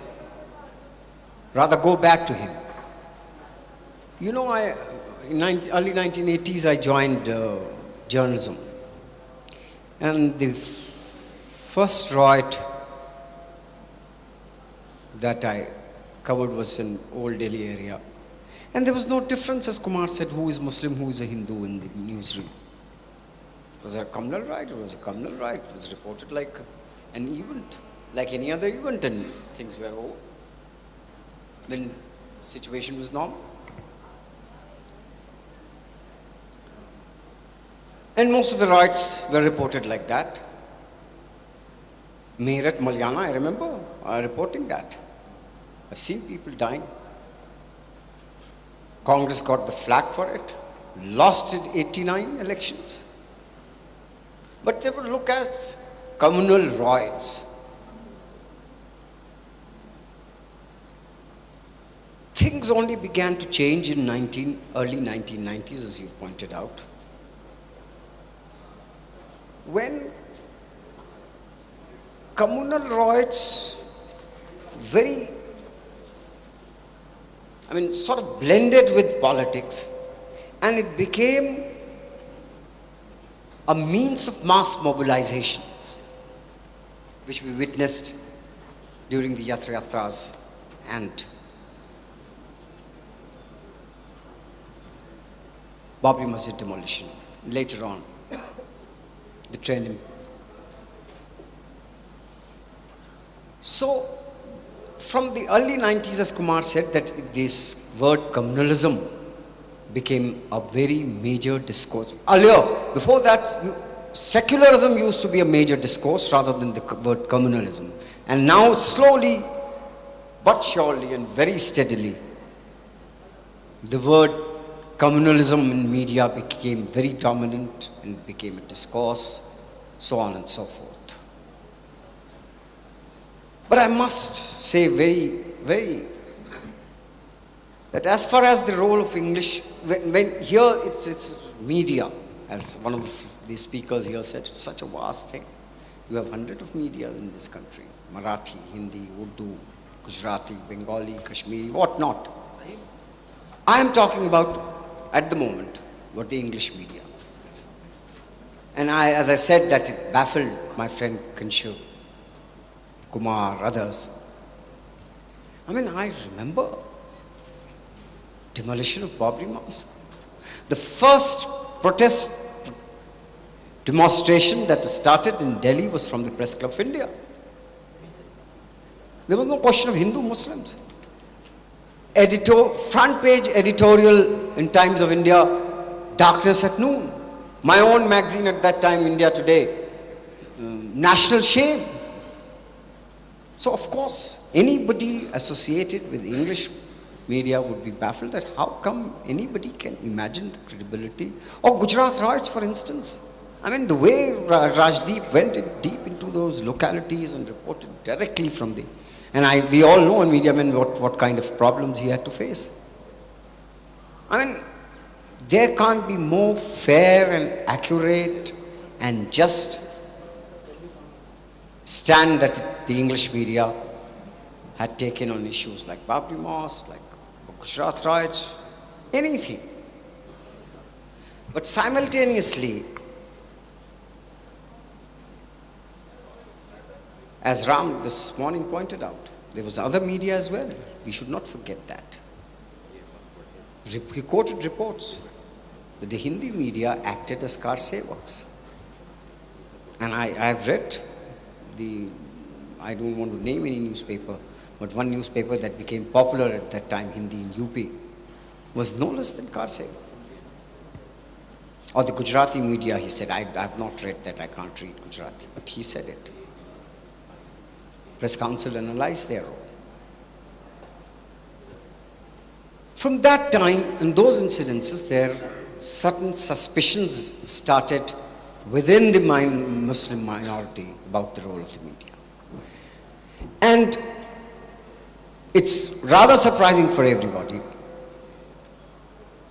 but it's a fact that a large number of Muslims started seeing the role of media in general, especially the television, as adversarial towards them when the problem of terrorism arose.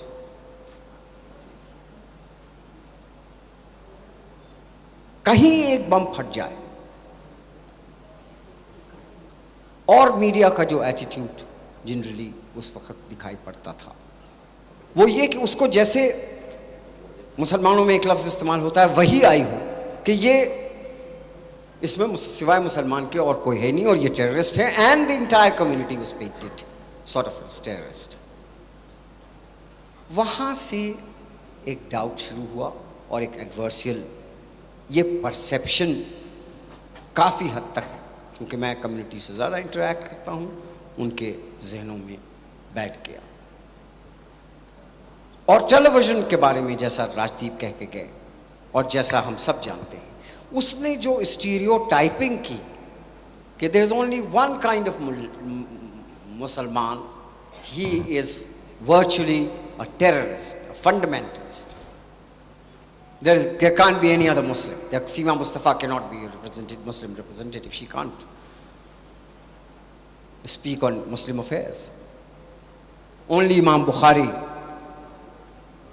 or Asaduddin Owaisi has these rights. इन दो चीज़ों ने ये perception लोगों के जहन में rightly or wrongly, to a very great extent wrongly as far as English media is concerned, general ये perception बना दिया कि मीडिया हमारा मुसलमान का एडवर्सरी. ये एक बड़ी ख़तरनाक बात है और अच्छी बात नहीं. लेकिन मेरा अभी तक ये मानना है कि कम से कम I know national media, I am not print, I am speaking only for print, I have not been associated, I am not talking about electronic. National Indian media is not communal, I would say that. Not at all. उसने मुसलमानों के issue, चाहे वो गुजरात का मसला रहा हो, चाहे वो कोई और मामला रहा हो, न सिर्फ जम के उठाया, लड़ा. कॉर्पोरेटाइजेशन की वजह से मैं ये भी जानता हूं, मेरे साथ भी हुआ, लेकिन मैं ये जानता हूं कि कितने journalist they didn't compromise. All of them were non Muslims and they fought the system and they were marginalized. They lost their jobs. They were thrown into some unimportant kind of positions in the media houses, and they were completely out of seat. And they, all of them were Hindus. All of them. और मैं एक बात और इसके साथ साथ कहूं, this beyond media,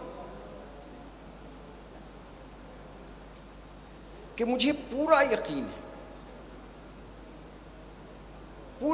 है कि इस, मैं I am talking to the audience generally, boys and girls who study here, और आई नो लास्ट 20 years मुझे ये एहसास है कि हिंदुस्तान के मुसलमानों में एक खौफ पैदा हुआ है, और उस खौफ की वजह से मैं ये बात कहना चाहता हूँ कि इस देश को, जिसमें हम यहाँ बैठ के ये बात कर रहे हैं, इसको कोई हिंदू राष्ट्र नहीं बना सकता।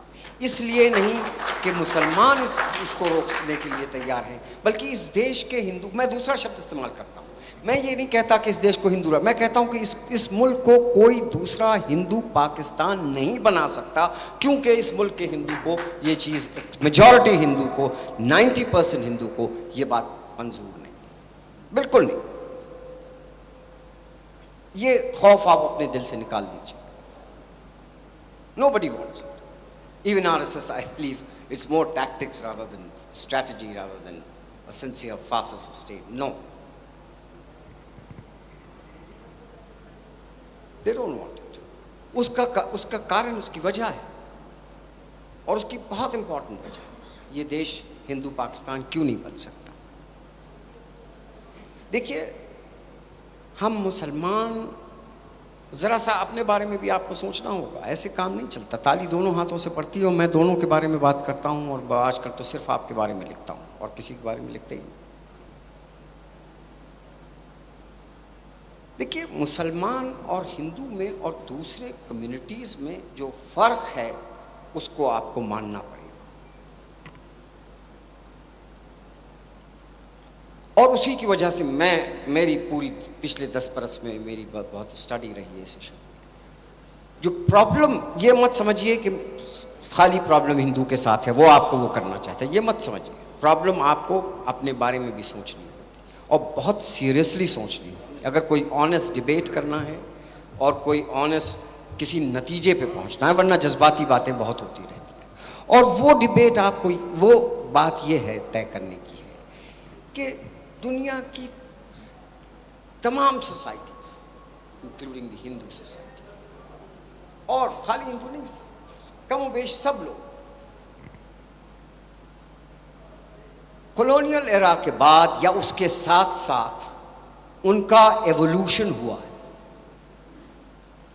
वो फ्यूडल स्टेट ऑफ माइंड से निकलकर एक मॉडर्न स्टेट ऑफ माइंड उन्होंने एक्सेप्ट किया है, मॉडर्न वैल्यूज को एक्सेप्ट किया। डेमोक्रेसी ऐसे नहीं, डेमोक्रेसी ये कि डेमोक्रेसी सिर्फ जाके वोट डालना हो गया, ये नहीं होता, ये कोई बात नहीं होती। आप दुनिया के वाहिद, I am using the word only, wahid means only,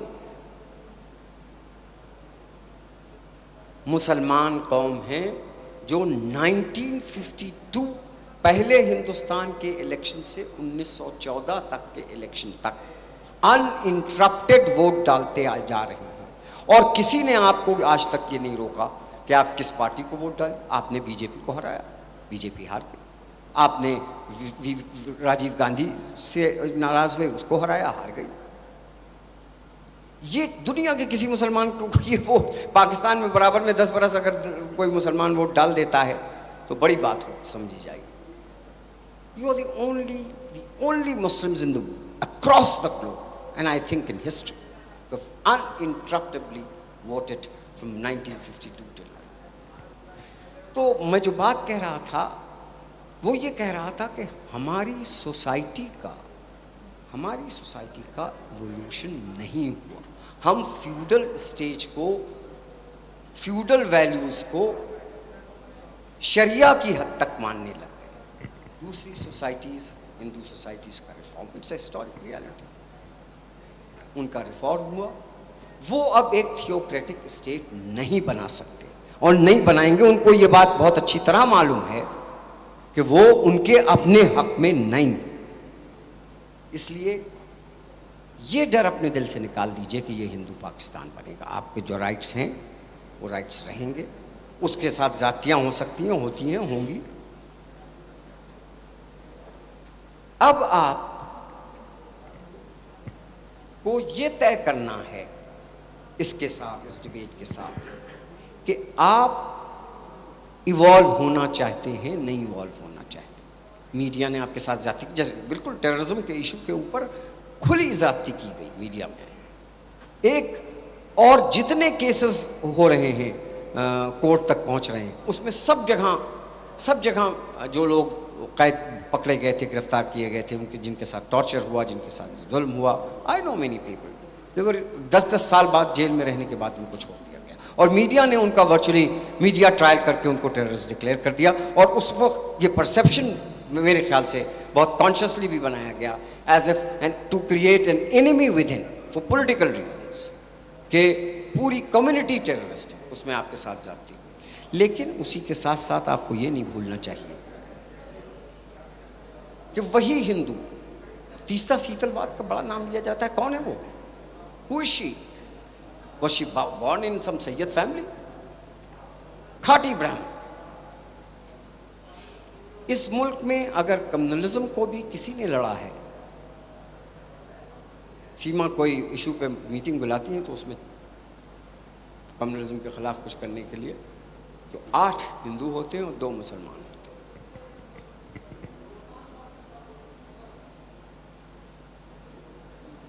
मैं मीडिया से आगे बढ़ के यहाँ ये दरख्वास्त करना चाहता हूँ, ये बिल्कुल डिबेट होना चाहिए।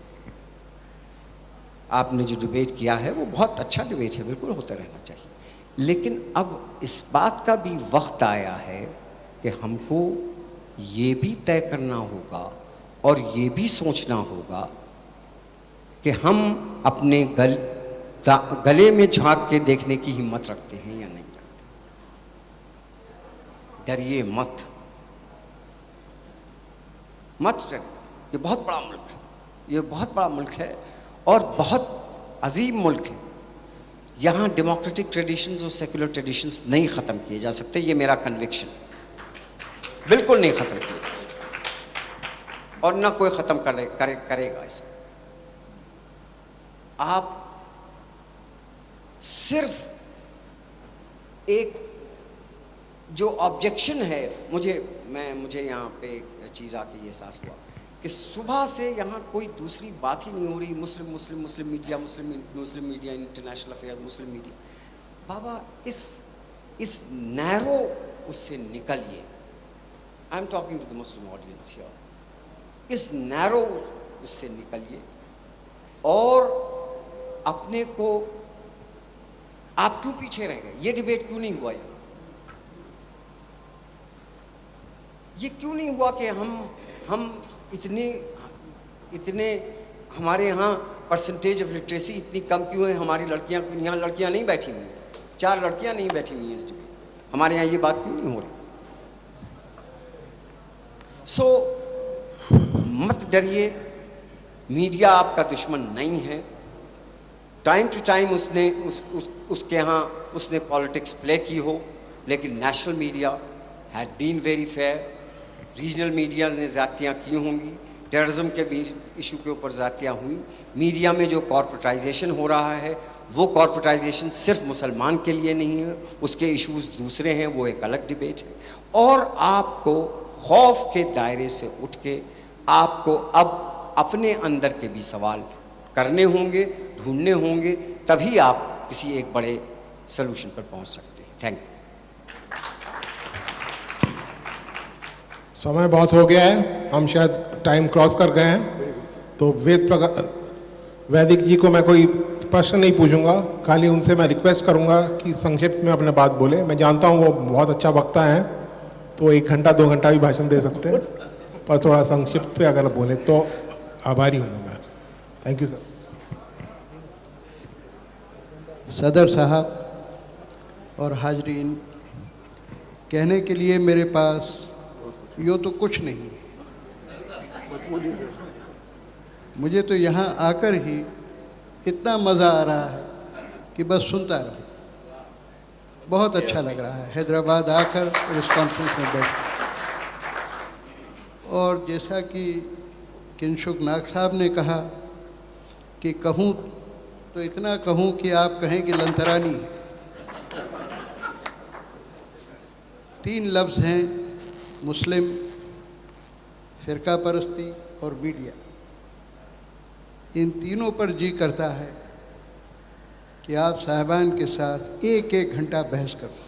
Brother may be sensible and therefore cutting off. मामला ही कुछ ऐसा है, But Arnab did a tremendous damage, I can tell you that. लेकिन वक्त अभी कम है तो क्या करूँ, कल के सेशन में ही बोलूँ तो अच्छा रहेगा। Brother may be sensible, that's why थोड़ा he cuts him off.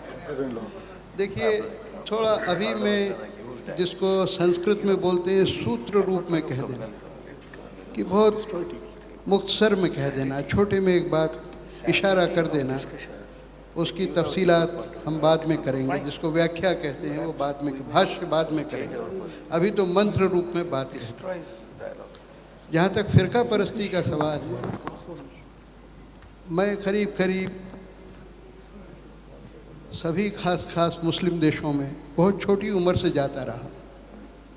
PhD करने के लिए जब हिंदुस्तान से बाहर निकला तो सबसे पहले मुसलमान मुल्कों में ही गया, अफ़गानिस्तान में, ईरान में, तुर्की में, और इन सब मुल्कों में घूमता घामता फिर मैं कोलंबिया यूनिवर्सिटी में टिक गया। लेकिन पहले मेरा साबका पड़ा मुस्लिम देशों से और मुस्लिम लोगों से।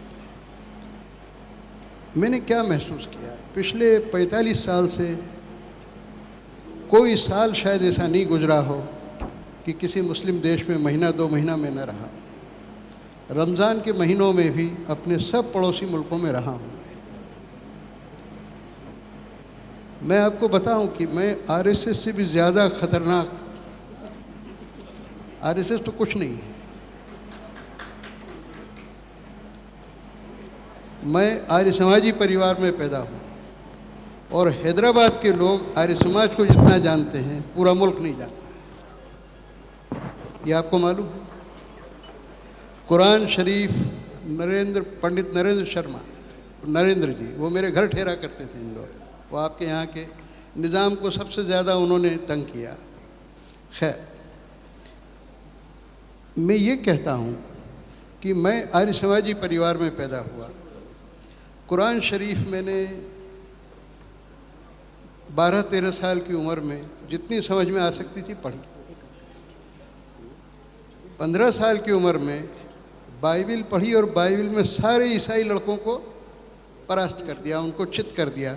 सबसे पहला बाइबिल में अव्वल दर्जे का तालिब इल्म मैं ऐलान किया गया मेरे कॉलेज में, क्रिश्चियन कॉलेज। मैंने वेद भी पढ़े, जिंदावस्था भी पढ़ा, फिर बौद्ध धर्म और जैन धर्म के ग्रंथ, फिलॉसफी का तालिब इल्म था, फ़लसफ़ा पढ़ा। तो इन सब धर्मों को पढ़ा मैंने और करीब करीब सभी धर्मों का एहतराम करता हूँ और सभी धर्मों के बारे में, सभी मज़हबों के बारे में इतना ज़्यादा क्रिटिकल हूँ कि मुझे डर लगता है कि अगर सच बोलूँ, सच यानी जो मेरे दिल में है वो बोलूँ, तो पता नहीं क्या हो जाएगा। लेकिन एक दूसरी बात भी मैंने महसूस की इन सारे मुल्कों में घूमते हुए, इन सारे लोगों के साथ रहते हुए, कि जो आदमी सच्चा धार्मिक है, उसको आप मजहबी कह लें, जो सच्चा मजहबी है वो फ़िरका परस्त हो ही नहीं सकता। फ़िरका परस्ती उसको छू ही नहीं सकती। 1983 में रब्बानी साहब, जो पाकिस्तान के राष्ट्रपति बने, पहले सदर बने, मैं जब काबुल यूनिवर्सिटी में पढ़ता था तो वो मेरे पास वाले कमरे में इस्लामिक लॉ पढ़ाया करते थे। मुझसे 2-3 साल ही बड़े थे उम्र में। मैं पीएचडी कर रहा था उस समय। तो जब उनसे मिलने गया पेशावर में, तो मुझसे कहने लगे कि भाईजान, इमरोज़ नमाज तरावी मन में साख्ता हूँ, आज तो हमारी नमाज तरावी है, आप 2 घंटे यहाँ बैठ के क्या करेंगे? तो मैंने कहा मैं यहीं बैठता हूँ। तो बोले ये सारे इतने लोग, हजारों लोग नमाज पढ़ेंगे, आप यहाँ बैठेंगे। उन्होंने अपने साथ मुझे ऊपर बिठा रखा था। तो मैंने कहा आप नमाज में क्या करते हैं? इंडिया में तो कभी मस्जिद में गया नहीं, आप क्या करते हैं नमाज में? कोई चोरी वोरी करना सिखाते हैं क्या? कोई डाका डालना सिखाते हैं क्या? कोई गलत काम करना सिखाते हैं क्या? तो बोले ये आप क्यों पूछ रहे हैं? अरे मैंने कहा नमाज में आप भगवान के नाम तो लेते हैं, मैं संस्कृत में लेता हूँ, आप अरबी में लेते हैं, काम तो एक ही करते हैं हम, उसमें बुराई क्या है? मैं बैठता हूँ यहाँ, मुझे तो नमाज पढ़ने में भी कोई एतराज़ नहीं है। जबकि कुरान शरीफ की बहुत सी बातें उसी तरह से मैं नहीं मानता हूँ जैसे कि हिंदुओं की पुराणों की बातें नहीं मानता। वेद के जो भाष्य किए गए हैं वो इतने पोर्नोग्राफिकल हैं कि उनको उठा के आग लगा दो। और मेरा नाम है वेद प्रताप वैदिक। सायण के, महिधर के, ऊवट के, ग्रिफिथ के, वाटसन के सारे भाष्य मैंने पढ़े। आप घर के बच्चों के सामने पढ़ नहीं सकते, घर की औरतों के सामने पढ़ नहीं सकते। इतने पोर्नोग्राफिकल, इतने अश्लील अर्थ किए गए वेद हैं। ऐसी बातें सारे धर्म ग्रंथों में लिखी हुई, लेकिन हमको बर्दाश्त है। हमको इन धर्म ग्रंथों से बड़ी चीज़ इंसानियत मालूम पड़ती है। और आप मुझे माफ़ करेंगे कहने के लिए, बड़ी ज़रूरत से ये बात कह रहा हूँ, जो शायद वॉल्टेयर ने कभी कही थी कि जो बाइबल में कहा ना, जेनेसिस में, कि आदम की पसली से यहोवा ने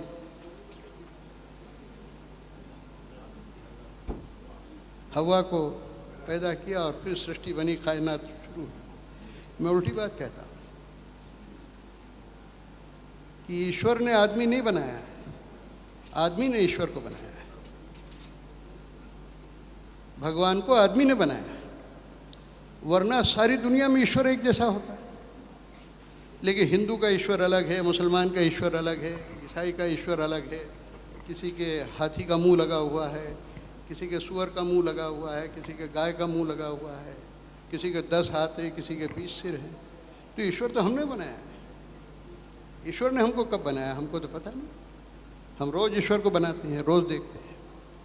तो जो आदमी सच्चा धार्मिक है, जिसके दिल में सच्ची पीड़ा है, इंसान के लिए कुछ गर्ज है, वो कम्युनल हो ही नहीं सकता। उसके लिए क्या नमाज, क्या पूजा। मैं बुत परस्ती नहीं करता। आर्य समाजी लोग बुत परस्ती के खिलाफ आप लोगों से ज़्यादा है।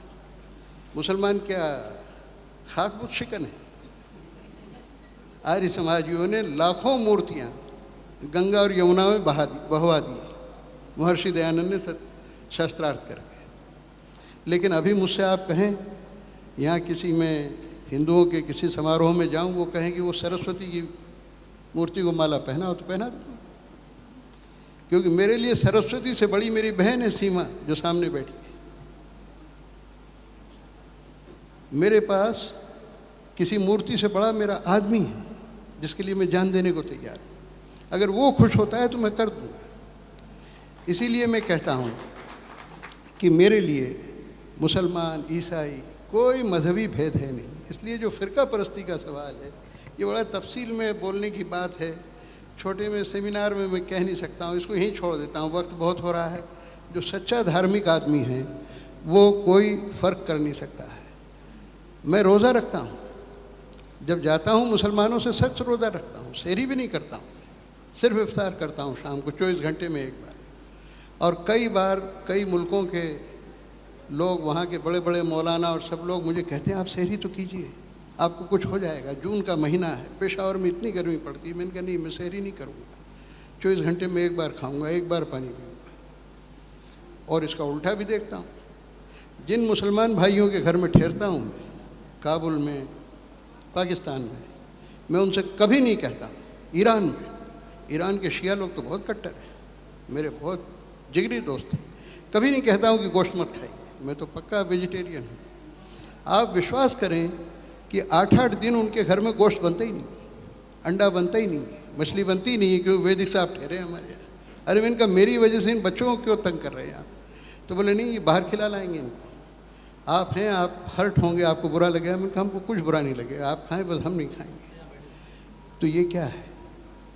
ये असली मज़हब है, ये असली धार्मिकता है। वो मेरी हर बात का ख्याल करते हैं, मैं उनकी हर बात का ख्याल करता हूँ। अगर आप सच्चे मुसलमान हैं तो आप फ़िरका परस्त हो ही नहीं सकते। आपकी मुसलमानियत में कहीं न कहीं कोई गुंजाइश रह गई है, तब आप फ़िरका परस्त हैं। आप अगर फ़िरका परस्त हैं तो आप सच्चे हिंदू हो ही नहीं सकते। अभी भाई ने कहा ये बात कि यहाँ हम हिंदू पाकिस्तान नहीं बना सकते। अगर आप सच्चे हिंदू हैं तो फ़िरका परस्ती आपको छू ही नहीं सकती, सब आपके बराबर है।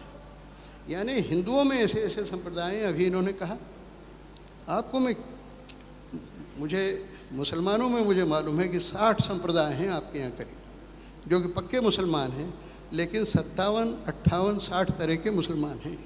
और हमारे मुसलमानों में तो या अल्लाह गौड़ में भी कोई और, वो तो पता होगा, वो किस्सा अभी कहता नहीं, वो लंबी तकरीर का मसला है। लेकिन मुसलमानों में भी जाट मुसलमान हैं,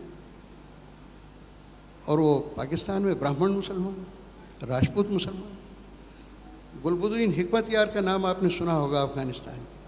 1983 में जब पेशावर में मैं मिला तो मैंने कहा भाई तुम तो गिलज़ई खान हो यार। हिकमत भाई क्या करते हो? ये जनरल ज़िया कौन है? अरे बोले सब्ज़ी बेचने वाला है। तो मैंने कहा कि आप मुसलमान हो के भी ये सब्ज़ी बेचने वाला है, वो कोई उनके लिए लफ्ज़ है ख़ास, मैं अभी बोल रहा हूँ, हैं क्या हैं? हाँ नहीं, सब्ज़ी फरोश नहीं, दूसरा लफ्ज़ है अराइन, राइन, अराइन, अराइन, अराइन। बोले ये तो अराइन है, ये ज़िया तो अराइन है और मैं खान साहब हूँ। तो मैंने कहा यार अराइन हो आप, खान साहब हो के ये अराइन की गुलामी करते हो? तो बहुत वो जंग पे चढ़ गए। तो फिर आप ये फ़िरका परस्ती है कि मैं खान हूँ और आप हजारा हैं। हजारा लोग वहाँ काबुल में, जब मैं पढ़ता था, नौजवान था, तब मैंने देखा कि जो हमारे यहाँ दलित की स्थिति है, जो हमारे यहाँ हरिजनों का हाल है, वो वहाँ हजारों का हाल है। हजारा कितना ही काबिल हो, उसको खान साहब अपने साथ बैठ के खाना नहीं खिलाएंगे, डाइनिंग टेबल पर बैठ नहीं सकता, उसको नीचे बैठाएंगे। ये सारे मामलात बहुत चीज़ों से जुड़े हुए हैं। इसकी तफसील में अभी मैं जा नहीं सकता, वक्त बहुत कम है। बस इतना कहना चाहता हूँ कि जो सच्चा मुसलमान है वो कभी कम्युनल नहीं हो सकता, जो सच्चा हिंदू है वो कभी कम्युनल नहीं हो सकता, वो सच्चा राष्ट्रवादी भी नहीं हो सकता। अगर वो कम्युनल है, अगर एक आदमी सच्चा राष्ट्रवादी बनना चाहता है तो वो कम्युनल हो ही नहीं सकता है। अपने देश को प्यार पहले करेगा, फिर किसी चीज़ को मांगेगा। दूसरी बात मैं कहना चाहता हूँ, 1-2-3 मिनट में ख़त्म करता हूँ बात। बहुत बातें मेरे दिमाग में आती जाती हैं। हिंदुस्तान के मुसलमानों के बारे में एक बात मुझे कहना है, जो गलती से मैंने एक दिन दुबई में मेरी तकरीर थी और इससे भी बड़ा हॉल खचाखच भरा हुआ था और बहुत सारे शेख लोग बैठे थे। मुझसे कहे अंग्रेज़ी में बोलो, अंग्रेज़ी में बोलता नहीं। आज सुबह जो बहस हुई थी, अगर उसमें मैं बोलता तो बहुत अच्छा होता। इस मुल्क में अंग्रेज़ी हटाओ आंदोलन चलाने वाला मैं हूँ। इस मुल्क में महात्मा गांधी के बाद, महर्षि दयानंद के बाद, महात्मा गांधी के बाद और राम मनोहर लोहिया के बाद अंग्रेज़ी हटाओ आंदोलन चलाने वाला कोई एक आदमी है और जो जम के बोलता है, वो मैं हूँ। मैंने एक किताब लिखी है जो इस यूनिवर्सिटी के बहुत काम आएगी। उसका नाम है मेरे सपनों का हिंदी विश्वविद्यालय। ये अटल जी हमारे मित्र, बड़े भाई की तरह हैं मेरे, अटल बिहारी वाजपेयी जी के नाम से ये यूनिवर्सिटी भोपाल में 500 करोड़ रुपए की लागत से कायम हो रही है। ये मेरा विचार था और सरसंघ चालक सुदर्शन जी का विचार था। उसको मुख्यमंत्री शिवराज सिंह चौहान लागू कर रहे हैं। वो किताब मैं यहाँ दे के जाऊँगा कि अपने मुल्क में अंग्रेज़ी ने जितना नुकसान किया है, हमारे न चीन ने उतना नुकसान किया है, न उतना पाकिस्तान ने किया है। तबाह कर दिया अंग्रेज़ी ने। अब उस पर बोलने के लिए अलग से वक्त चाहिए। ये इतना सेंसिटिव मामला है कि आप नाराज़ हो जाएंगे। सिर्फ 2 मिनट बोलता हूँ। मैंने वहाँ जो दुबई में एक बात कही, वहाँ कई अरब मुसलमान भी बैठे थे और दुनिया के कई मुल्कों के मुसलमान बैठे थे। मैंने उनसे एक बात कह दी, मेरे मुंह से निकल गया कि देखिए भाई, मेरा जो हिंदुस्तान का मुसलमान है, इसको मैं दुनिया का सर्वश्रेष्ठ मुसलमान मानता हूँ, सबसे बेहतरीन मुसलमान मानता हूँ। तो बड़े परेशानी, अब उसको कह तो दिया बात, अब सिद्ध करना। तो हम का देखो, मैं फिर इस्लाम के तारीख़ में जाता हूँ। ख़ुद मोहम्मद साहब ने, पैगंबर साहब ने कहा है कि यहाँ जहालत थी अरब मुल्क में, इस जहालत में अल्लाह ताला ने मुझे भेजा है। अरे हमारे मुसलमानों को जहालत कहाँ थी? सारी दुनिया की रोशनी तो हिंदुस्तान में थी जब इस्लाम यहाँ आया। तो हमारे मुसलमानों को तो विरासत में एक ज़बरदस्त रोशनी मिली। हमारा मुसलमान पूरे जो काम करता है पूरे एतबार से करता है, और उसमें पूरी एक इंसानियत होती है, एक असली जो धार्मिकता होती है वो हमारे मुसलमान में। हमारा मुसलमान अगर रोज़ा रखता है तो रोज़ा भी बिल्कुल पक्का रखता है, जो काम करता है, नमाज़ पढ़ता है, पक्की नमाज़ पढ़ता है। इसलिए मैं आपसे कहता हूँ कि हमारे मुसलमानों को चाहिए कि इस दुनिया की पूरी जो मुस्लिम दुनिया है उसको रास्ता दिखाएं। और सिर्फ आखिर बात कहना चाहता हूँ पत्रकारिता के बारे में, सिर्फ 1 मिनट, कि ये जो पत्रकारिता हमारे यहाँ आजकल चल रही है, जर्नलिज़्म, ये तीतर बटेर पत्रकारिता है। इसको टीवी चैनल की जो पत्रकारिता है इसको तीतर बटेर पत्रकारिता कहता हूँ, कि तीतरों को और बटेरों को इकट्ठा करके लोग आपस में लड़वाते हैं। मैंने तो करीब करीब जाना बंद कर दिया इन पर, कोई काम की बात होती नहीं है। और हिंदी मीडिया के लिए जो ये कहा कि हिंदी मीडिया कार सेवक बन गया था, बिल्कुल गलत बात है। यहाँ जितने जर्नलिस्ट हैं शायद ही कोई एक आध जर्नलिस्ट होगा, वो भाई को छोड़ के अभी जो पेपर इन्होंने पढ़ा स्कॉलर, कोई हिंदी के अखबार पढ़ती नहीं। आज सुबह यहाँ जितने लोग बैठे थे उनमें से कोई हिंदी का अखबार नहीं पढ़ता है। इनको मैं सेमी लिटरेट कहता हूँ। सीमा जी माफ़ करना, मैं गिरिलाल जैन को और श्यामलाल जी को कहा करता था कि भाई साहब आप दोनों सेमी लिटरेट हैं। तो पहली बार तो उनको सुन के बड़ा गुस्सा आया कि ये लड़का वैदिक हमको कह रहा है आप सेमी लिटरेट हैं, सिर्फ अंग्रेज़ी के पढ़ते हैं।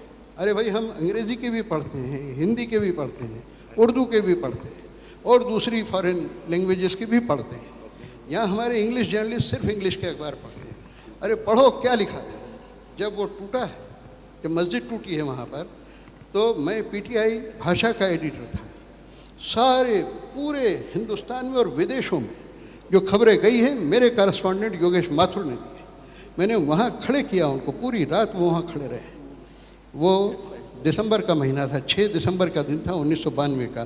5 दिसंबर की पूरी रात योगेश माथुर और शीतला सिंह जो अभी जनसत्ता में लिखते हैं, दोनों वहाँ मैंने उनको खड़े रखा, शीतला सिंह को और योगेश माथुर को। सबसे पहले वो खबर हमने ब्रेक की। पूरे इतवार का दिन था 6 दिसंबर 1992। मैं सुबह 7 बजे ऑफिस चला गया था, बराबर वो खबरें हम देते रहे। प्राइम मिनिस्टर से, नरसिंह राव जी से मेरी दिन में 3 बार बात हुई है उस दिन। उनको इंटेलिजेंस के पूर्णा के एक साहब थे, वो हमारे इंटेलिजेंस के चीफ थे, वो ब्रीफ करते, उसके पहले मैंने ब्रीफ किया है। और जो लेख लिखे हैं उन दिनों हमने, वो कोई स्टडी करे, एक फैक्चुअल स्टडी करे और लिखे, फिर बताए। हिंदी मीडिया ने डट के किया है। और गुजरात जागरण का छोड़ दीजिए, एक अखबार, अरे जागरण से बड़ा अखबार नवभारत टाइम्स था उसमें। अच्छा, भास्कर था। और एक बात और कह दी सर, बहुत ये जो दूसरी बात अभी क्या घटना हुई थी कि जिसको लेके बहुत हंगामा मचा था, मंदिर टूटा उसके बाद, गुजरात 2002 का। आप मेरे लेख पढ़िए, रोंगटे खड़े हो जाएंगे। जो मैंने लिखे हैं नवभारत टाइम्स में, देश का सबसे बड़ा अखबार था नवभारत टाइम्स। क्या क्या मैंने उस समय लिखा है। और मैं ही नहीं, दैनिक हिंदुस्तान पढ़िए जो कि हमारे बाद सबसे बड़ा अखबार था, भास्कर पढ़िए आप। ये बिल्कुल मत कहिए कि हिंदी अखबार कार सेवक बन गए थे। हमारे मीडिया ने, ये भाई इन्होंने पढ़े हैं सारे अखबार, ये हिंदी अखबार पढ़ते हैं। हिंदी मीडिया ने इतना डट के लिखा है। देखिए, मामला हिंदू का है मुसलमान का हो, असल बात न्याय की है, इंसाफ की है। हम इंसाफ का पक्ष लेते हैं और इंसाफ की बात हमेशा लड़ेंगे और उसके लिए काम करेंगे। Thank you very much. वैसे मैं आपके सामने एक कन्फेशन करने वाला हूँ। मैं अंग्रेजी मीडिया में हूँ, पर मैं अंग्रेजी पेपर भी नहीं पढ़ता। हिंदी और उर्दू तो दूर की बात है। अब हम लास्ट स्पीकर के पास आ गए, अंजुम राजावली। ये इनके आप सब जानते होंगे, ये फिल्म के स्क्रिप्ट्स वगैरह लिखते हैं। तो मैं इनके लिए क्वेश्चन तुमको देता हूँ कि जो इंडियन मूवी में जो पोर्ट्रेयल होता है मुस्लिम्स का, वो फेयर होता है कि इज इट कम्युनल और इज इट बायस्ड? ये तुम्हारी माहिरता है, इसी सब्जेक्ट पे बात करो। किंगसुक शॉर्ट रखना। कल 12 बजे से लेके 1:30 बजे तक एक सेशन है about the portrayal of Muslims in Indian cinema. तो उसमें आ जाइएगा तो वहां मैं बता दूंगा। ट्रेलर दिखा दो ना। It's already pretty late and I'm sure people have a lot of questions also, and it was very interesting to listen to everyone, but it's 6:36 The next session is at 7 o'clock. We will leave no space for that. I really have nothing terribly insightful to say in any case. And if I started saying it, even I would take a lot of time. So that's not fair at all. Okay? So I think what has been said, it's a pretty wide spectrum of opinion we have heard, and I'm sure we can do without my words. So if we can open it up, and in case they have questions or there comments. must be some questions. Seema will certainly have some questions. हाँ please, अपने आप को please identify कीजिए फिर प्रश्न पूछिए. Please identify yourself before asking the question.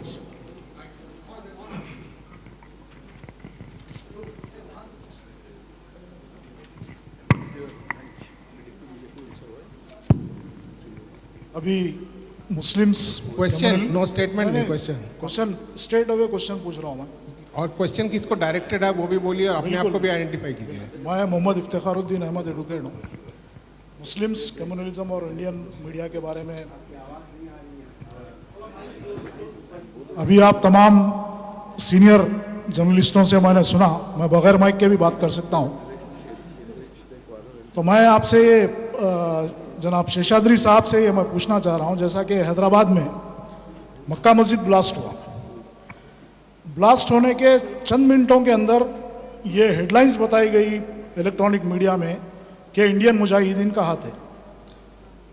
उसके बाद उसको फिर टेक ओवर किया तमाम नेशनल मीडिया ने. इस तरह से ये सारी स्टोरी चलती रही और वहाँ पर जो नौजवानों को उठाया गया और पकड़ा गया वो भी बेकसूर साबित हुए कोर्ट्स के अंदर. मगर कभी भी फिर इसी मीडिया ने उन नौजवानों का पक्ष कभी भी हिंदुस्तान के सामने नहीं रखा और ना ही उनके बारे में कोई ब्रेकिंग न्यूज़ डाली. तो मैं ये पूछना चाह रहा हूँ कि अगर इसके अंदर आप रिस्पॉन्सिबिलिटी यानी सोशल रिस्पॉन्सिबिलिटी ऑफ मीडिया अगर थोड़ा इसमें ऐड करते तो मैं समझता हूँ कि ये सेशन का मकसद कुछ निकल के आता. इस बारे में आप बताएं. बहुत मैं जितना कम समझ पाया हूँ उसके आधार पर आई कैन ओनली से कि ये जो एक्ट्स ऑफ टेररिज्म या इस प्रकार की जो घटनाएं होती हैं उन पर रिपोर्टिंग करने का जो तरीका है वो थोड़ा बदलना चाहिए. इसीलिए मैंने वो एग्जाम्पल भी दिया. एवरी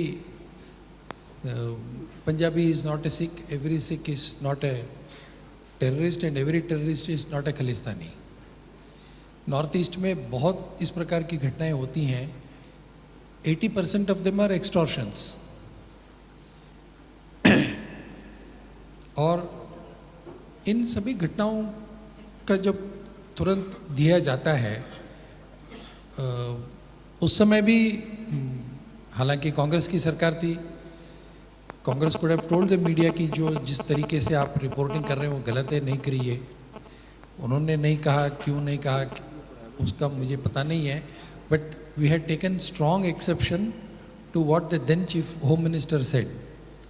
उस समय वो होम मिनिस्टर ने जो कहा था, don't give a religious colour to all this acts of vandalism और टेररिज्म. ये हमने कहा था. कुछ संस्थाएं हैं वो इन सभी विषयों को आगे भी कर रहे हैं. ह्यूमन राइट्स ऑर्गेनाइजेशंस हैं जिससे मैं खुद जुड़ा हूँ. इन सभी विषयों के बारे में जब देखते हैं तो मुझे ऐसा लगता है कि ये सिर्फ मीडिया तक सीमित न रहकर पॉलिटिकल पार्टीज़ को भी इसमें लाना चाहिए इस नैरेटिव में. और हम सभी को एक ध्यान रखनी चाहिए कि let us not attribute religious connotations to these events. ये to a very large extent इस पर हमें काफ़ी डिस्कशन हुए हैं पहले भी. ये नरेटिव भी कुछ अमेरिकन थिंक टैंक्स ने शुरू करवाया और हमारे बहुत से सो कॉल्ड इंटेलेक्चुअल्स भी उसमें जाके फंसे उसको बिना सोचे समझे प्रोपेगेट करने में. कि इन बातों को हमें थोड़ा ध्यान रखना चाहिए. और अनफॉर्चुनेटली आज जो I am part of the media, very much part of the media, इसीलिए कोई अक्यूजेशन के नाते से मैं नहीं कह रहा हूँ, परंतु मीडिया को भी अपना एक सिर्फ एक पैसा गिनने का मशीन लगा दिया, ऐसा सोचना नहीं चाहिए. They should go beyond it. But एक बहुत बड़ा प्रॉब्लम है कि अगर कोई हम मीडिया को कहने जाएं, कोई भी, कांग्रेस के सामने भी यही दिक्कत, बीजेपी के सामने, कम्युनिस्टों के सामने, किसी के भी सामने यही प्रॉब्लम है. कुछ भी हम कहने जाएं जो उनको पसंद नहीं है, दे कैन इमीडिएटली रिएक्ट. फिर आप पर जो ठप्पा लगता है, रबर स्टैम्प लगता है कि you are anti media, you are anti liberal, you are anti this, you are anti that, ये एक लग जाता है. और हमारे यहाँ पर बहुत जल्दी हम वो पिजन होल में लोगों को डाल देते हैं. ये एक बहुत बड़ी बात है. इस पर we will have to come out of this thinking and think in terms of a secular narrative. ये हम अगर कर पाएंगे, और मुझे लगता है कि ये जो यूनिवर्सिटी अभी कर रही है, this in itself is a very great effort. इस एफर्ट को थोड़ा और सिस्टमेटिक तरीके से अगर हम आगे जा सकेंगे इस विषय को लेकर, specially the department of journalism of this university which has taken this initiative, should further this initiative. यही लोग, हम ही लोग मिलकर, मतलब as part of the media, as part of the political party मैं ये नहीं कर सकता हूँ, क्योंकि मेरा भी कुछ सेल्फ इंटरेस्ट है, मेरा भी कुछ लेन देन है मीडिया के साथ. ये प्रॉब्लम होगा. इसीलिए we should think in terms of this. ये अगर हम कर सकेंगे तो अच्छा होगा, ऐसा मुझे लगता है. But your question is very correct, very relevant also. We are only 10 minutes away from the conference, the next conference, so I think I'll have to stop unless there are. Do you have a question? Yes, sir. Sir, myself Kamrul Haq. I am from Assam, Guwahati, Assam. So I am working in an NGO. The name of this NGO is Ajmal Foundation, headed by MP Maulana Badruddin Ajmal sir. Sir, my question is, sir, recently the incident of Nagaland, the incident rocked the nation, entire nation. So after regarding this incident, the victim belongs from Assam. So after the victim, there was a debate in mainstream news channel, the Times Now, News Hour debate, where the main anchor labeled these victims as an illegal immigrant Bangladeshi. Whereas as per the government report says the victims belongs to Assam, and the father of the victim was earlier served the Indian Army, and even the two brothers of this victim now in Indian Army. So why is that the mainstream media as well as the regional media is labeling this Muslim community in particularly Northeast ki, they are labeling their illegal migrants? If we recall the last year incident of Bodoland, the main victim of in Bodoland, the victims are Muslims. The mainstream media like Times Now, in the debate, the Times Now. I got a question. Yes, they always told ki. एक second, no statement, only question. But I got an answer. You belong to the same state as Ardab Goswami. You should corner him and collar him and ask him. Thank you very much, sir. I think. I have one question regarding this. How far? Actually, I'm not deviating, but how far the media is controlled by the capitalists and industries of our country, who are responsible, many who are responsible for giving a bias to a particular community. I'm not. ये answer मेरे बिहार में सीमा मुस्तफा बाद में दे देंगी. Privately she will tell you. Sir एक last question sir. मैं इस जवाब नहीं, मैं कॉम्पिटेंट नहीं हूँ उसके सवाल का आंसर करने के लिए. सर सवाल मेरा सवाल सर लास्ट सवाल. मेरा नाम मुस्तफ़ा अली है. मैं यहाँ पर जर्नलिज्म डिपार्टमेंट में पढ़ाता हूँ. वैद प्रताप वैदिक जी, आपकी सारी बातें सुनी, बहुत अच्छा लगा. एक जो स्टेटमेंट आपने लास्ट में दिया, मुझे भी अच्छी तरह याद है. जब उस वक्त दूरदर्शन पर खबरें नहीं बताई जाती थी, हम BBC सुना करते थे. 6 दिसंबर 1992 इतवार का दिन था. उसके बाद हमने प्रेस काउंसिल ऑफ इंडिया का जो तर्जुमान रिसाला है विदुरा, वो रिपोर्ट कहती है कि हिंदी प्रेस का जो रोल था वो काबिल एतराज़ था. तो आपकी जो बात है वो समझ में नहीं. आपकी सारी बात सुना मैं, बहुत अच्छा बोले आप, लेकिन एक चीज़ जो आप जैसे शायद वो बात मुझे मतलब, चूँकि विदुरा ने भी इस चीज़ को लिखा है, नंबर 1. नंबर 2, आपने कहा कि अच्छा मुसलमान बन जाए तो वो फ़िरका परस्त नहीं हो सकता, अच्छा हिंदू बन जाए तो वो फ़िरका परस्त नहीं हो सकता। तो मुझे ये समझ में आया कि आज मीडिया में अच्छे लोग नहीं हैं, तभी मीडिया फ़िरका परस्त बन गया है।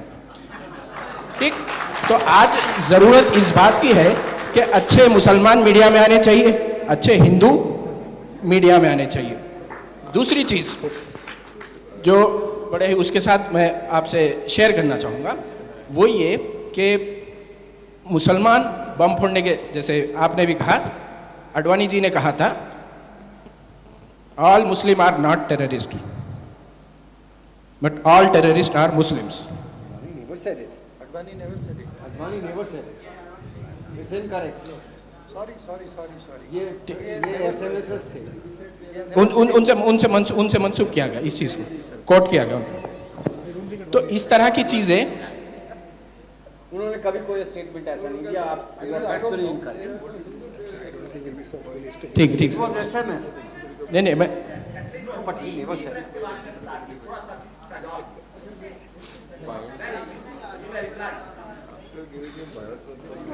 I mean, we cannot attribute a fact to somebody who never said that. दूसरा सेशन स्टार्ट होने का टाइम हो गया। आपने जो हिंदी प्रेस के बारे में कहा 6 दिसंबर की घटना के बारे में, विदुरा क्या है? विदुरा नाम की कोई चीज़ ही नहीं है दुनिया में, वो है विदुर। विदुर को कर दिया विदुरा। विदुरा का मतलब हुआ विदुर की बीवी है। विदुरा क्या है? विदुरा अंग्रेजी की पत्रिका है, हाँ, इंग्लिश मैगजीन है। पता नहीं मुझे किसने रिसर्च किया, क्या किया। मैं तो बेसिकली रिसर्चर हूँ, जर्नलिज्म में तो भटक गया। मैं रिसर्च करना जानता हूँ, आप भी कई लोग जो प्रोफेसर लोग हैं आप सब जानते हैं। आप अब मैं कहता हूँ कि रिसर्च करवाइए। एक जागरण का नाम मत लीजिए, सीमा बहन ने नाम लिया जागरण का, ठीक है, उसका एक वजह भी थी, उसमें मैं नहीं जाना चाहता हूँ। लेकिन हिंदी के इतने अखबार, और अरे जनसत्ता, प्रभाष जोशी ने, मैं पीटीआई में था, मैं आर्टिकल नहीं लिख सकता था, मुझ पर बंदिश थी, 10 साल मैंने कुछ नहीं लिखा। प्रभाष जोशी ने कलम तोड़ दी, मुझे इतना प्राइड है उस पर। और आपको ये कहूँ कि जो लोग ये मानते थे कि मंदिर को तोड़ के बाबर ने मस्जिद बनवाई है, देखिए मंदिर को तोड़कर, और एक मंदिर नहीं तोड़ा गया, हजारों मंदिर तोड़े गए हिंदुस्तान में, और मंदिर ही नहीं तोड़े गए हैं, मस्जिदें भी तोड़ी गई हैं। मुस्लिम शासकों ने जो बाहर से आए हैं उन्होंने हिंदुस्तान के हमारे मुसलमानों की मस्जिदें भी तोड़ी हैं, और हमारी मस्जिदें नहीं तोड़ी हैं, पठानों की मस्जिदें भी तोड़ी हैं। और पठान लोग इतने नाराज़ हैं मुग़लों से कि बबरक कारमल ने एक बार मुझसे कहा, जो अफ़गानिस्तान के प्राइम मिनिस्टर थे, जब मैं पढ़ता था, पार्लियामेंट के मेंबर थे, मुझे बाबर की कब्र पे ले गए वो दिखाने के लिए, बबरक कारमल, वो तब एमपी थे, प्राइम मिनिस्टर नहीं थे। तो मैंने कहा ये इतनी गंदी कर रखी है कब्र आप लोगों ने, इसकी ठीक से आप मरम्मत भी नहीं करते हैं। बोले हमने ये रख रखी, यही गनीमत है। हम पठान लोग, वो उनकी माँ पठान थी, पिताजी ताजिक थे उनके, हुसैन साहब। बोले हमारा बस चले तो इस बाबर की कब्र को उखाड़ के, और ओश में पैदा हुए थे बाबर, ओश उनके गांव का नाम, ओश में फेंक दे इस कब्र को। तो मैंने कहा ऐसा क्यों? बोले आपको पता नहीं कि बाबर ने हमारी औरतों के साथ कितना जुल्म किया, यहाँ हमारी मस्जिदें उखाड़ दी उसने, बेइज्जती की हमारे लोगों की। तो ये इस्लाम की बहुत बारीक चीज़ें हैं, उनमें मैं अभी जाना नहीं चाहता हूँ, वक्त कम है। सिर्फ ये कहना चाहता हूँ कि जो सुबह राम साहब ने कहा, राम साहब का बहुत एहतराम करता हूँ मैं, लेकिन वो उनकी गैर जानकारी है। और जो मैं 30 साल पहले कहा करता था, मैं पिछले 60 साल से जर्नलिज्म कर रहा हूँ, 30-35 साल पहले 2 हिंदुस्तान के सबसे बड़े जर्नलिस्ट थे, गिरिलाल जैन और उनके बॉस। और मैं उनके सामने बच्चा था, उनको मैं कहता था गिरी भाई यू आर सेमी लिटरेट। तो उनको बहुत गुस्सा आया, फिर मुझसे कहते वैदिक मैं रात को सो नहीं पाया, मैंने सोचा कि तुम ठीक कहते हो, हम सिर्फ अंग्रेज़ी के अखबार पढ़ते हैं, अंग्रेज़ी का अखबार उगलते हैं, हमको और किसी चीज़ का कोई ज्ञान ही नहीं है। और तुम लोग जो हिंदी के जर्नलिस्ट हो, हम अंग्रेज़ी का भी पढ़ते हैं, उर्दू का भी पढ़ते हैं, फारसी का भी पढ़ते हैं। मेरे पास मास्को से अखबार आते थे, मास्को के अखबार भी पढ़ता था, उन दिनों इंटरनेट नहीं था, प्रावदा इज़वेस्तिया दोनों आते थे मेरे पास, उनको पढ़ता था। तो मैंने कहा आप लोग सेमी लिटरेट हैं, हम लोग फुल्ली लिटरेट लोग हैं, हम लोगों की जानकारी ज़्यादा है, हम गाँवों में जाते हैं, आम आदमी से मिलते हैं, उनका खाना खाते हैं। आप इंग्लिश जर्नलिस्ट हैं, आपका कॉलोनियल माइंड बना हुआ है। इसलिए सारी ये जो कम्युनल सिचुएशन है, इसको और कम्युनलाइज करने का काम अंग्रेज़ी के जर्नलिस्ट ज़्यादा करते हैं, हिंदी के जर्नलिस्ट भी करते हैं, उर्दू के जर्नलिस्ट भी करते हैं, लेकिन उनको सबको ब्लेम मत कीजिए। अपने देश में जर्नलिस्ट बहुत अच्छे हैं और खुलेआम निष्पक्ष भाव से काम करते हैं। शुक्रिया। Thank you very much. I'm not going to sum up the session, I'm just going to close it. So thank you very much for coming. सिर्फ And one more. एक मिनट। मैं बगैर किसी वक्फे के associate professor doctor Mohammad Mushahid साहब से दरख्वास्त करता हूँ कि यहाँ तशरीफ़ लाएँ, मोअज़्ज़ज़ मेहमानान की खिदमत में मोमेंटोस पेश करें। सबसे पहले सेशन के चेयरपर्सन जनाब किंगसुक नाग की खिदमत में जनाब डॉक्टर मोहम्मद मुशाहिद साहब मोमेंटो पेश कर रहे हैं।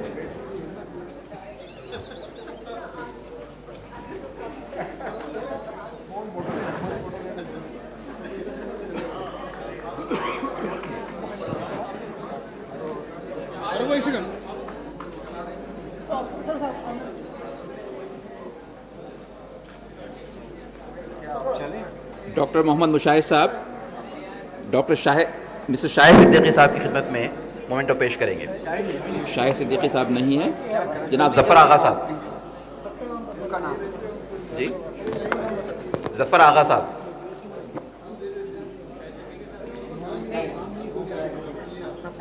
जनाब शेषाद्री चारी साहब, जनाब शेषाद्री चारी साहब, जनाब वेद प्रताप वैदिक साहब,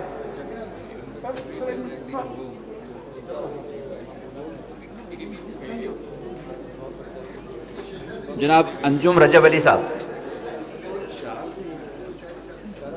जनाब अंजुम रजब अली साहब,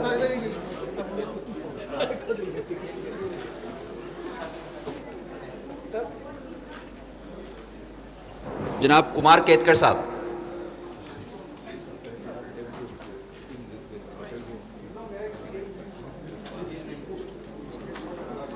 सर प्लीज लाइए डॉक्टर साहब।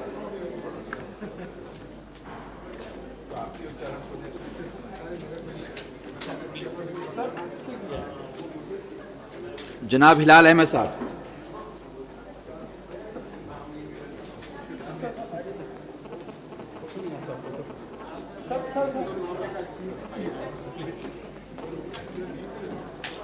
जनाब अशोक मलिक साहब,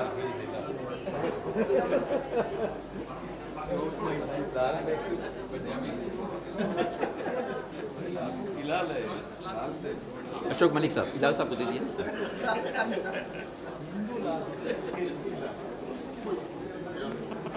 इसी के साथ इस सेशन के इख्तिताम का ऐलान किया जाता है। Thank you very much.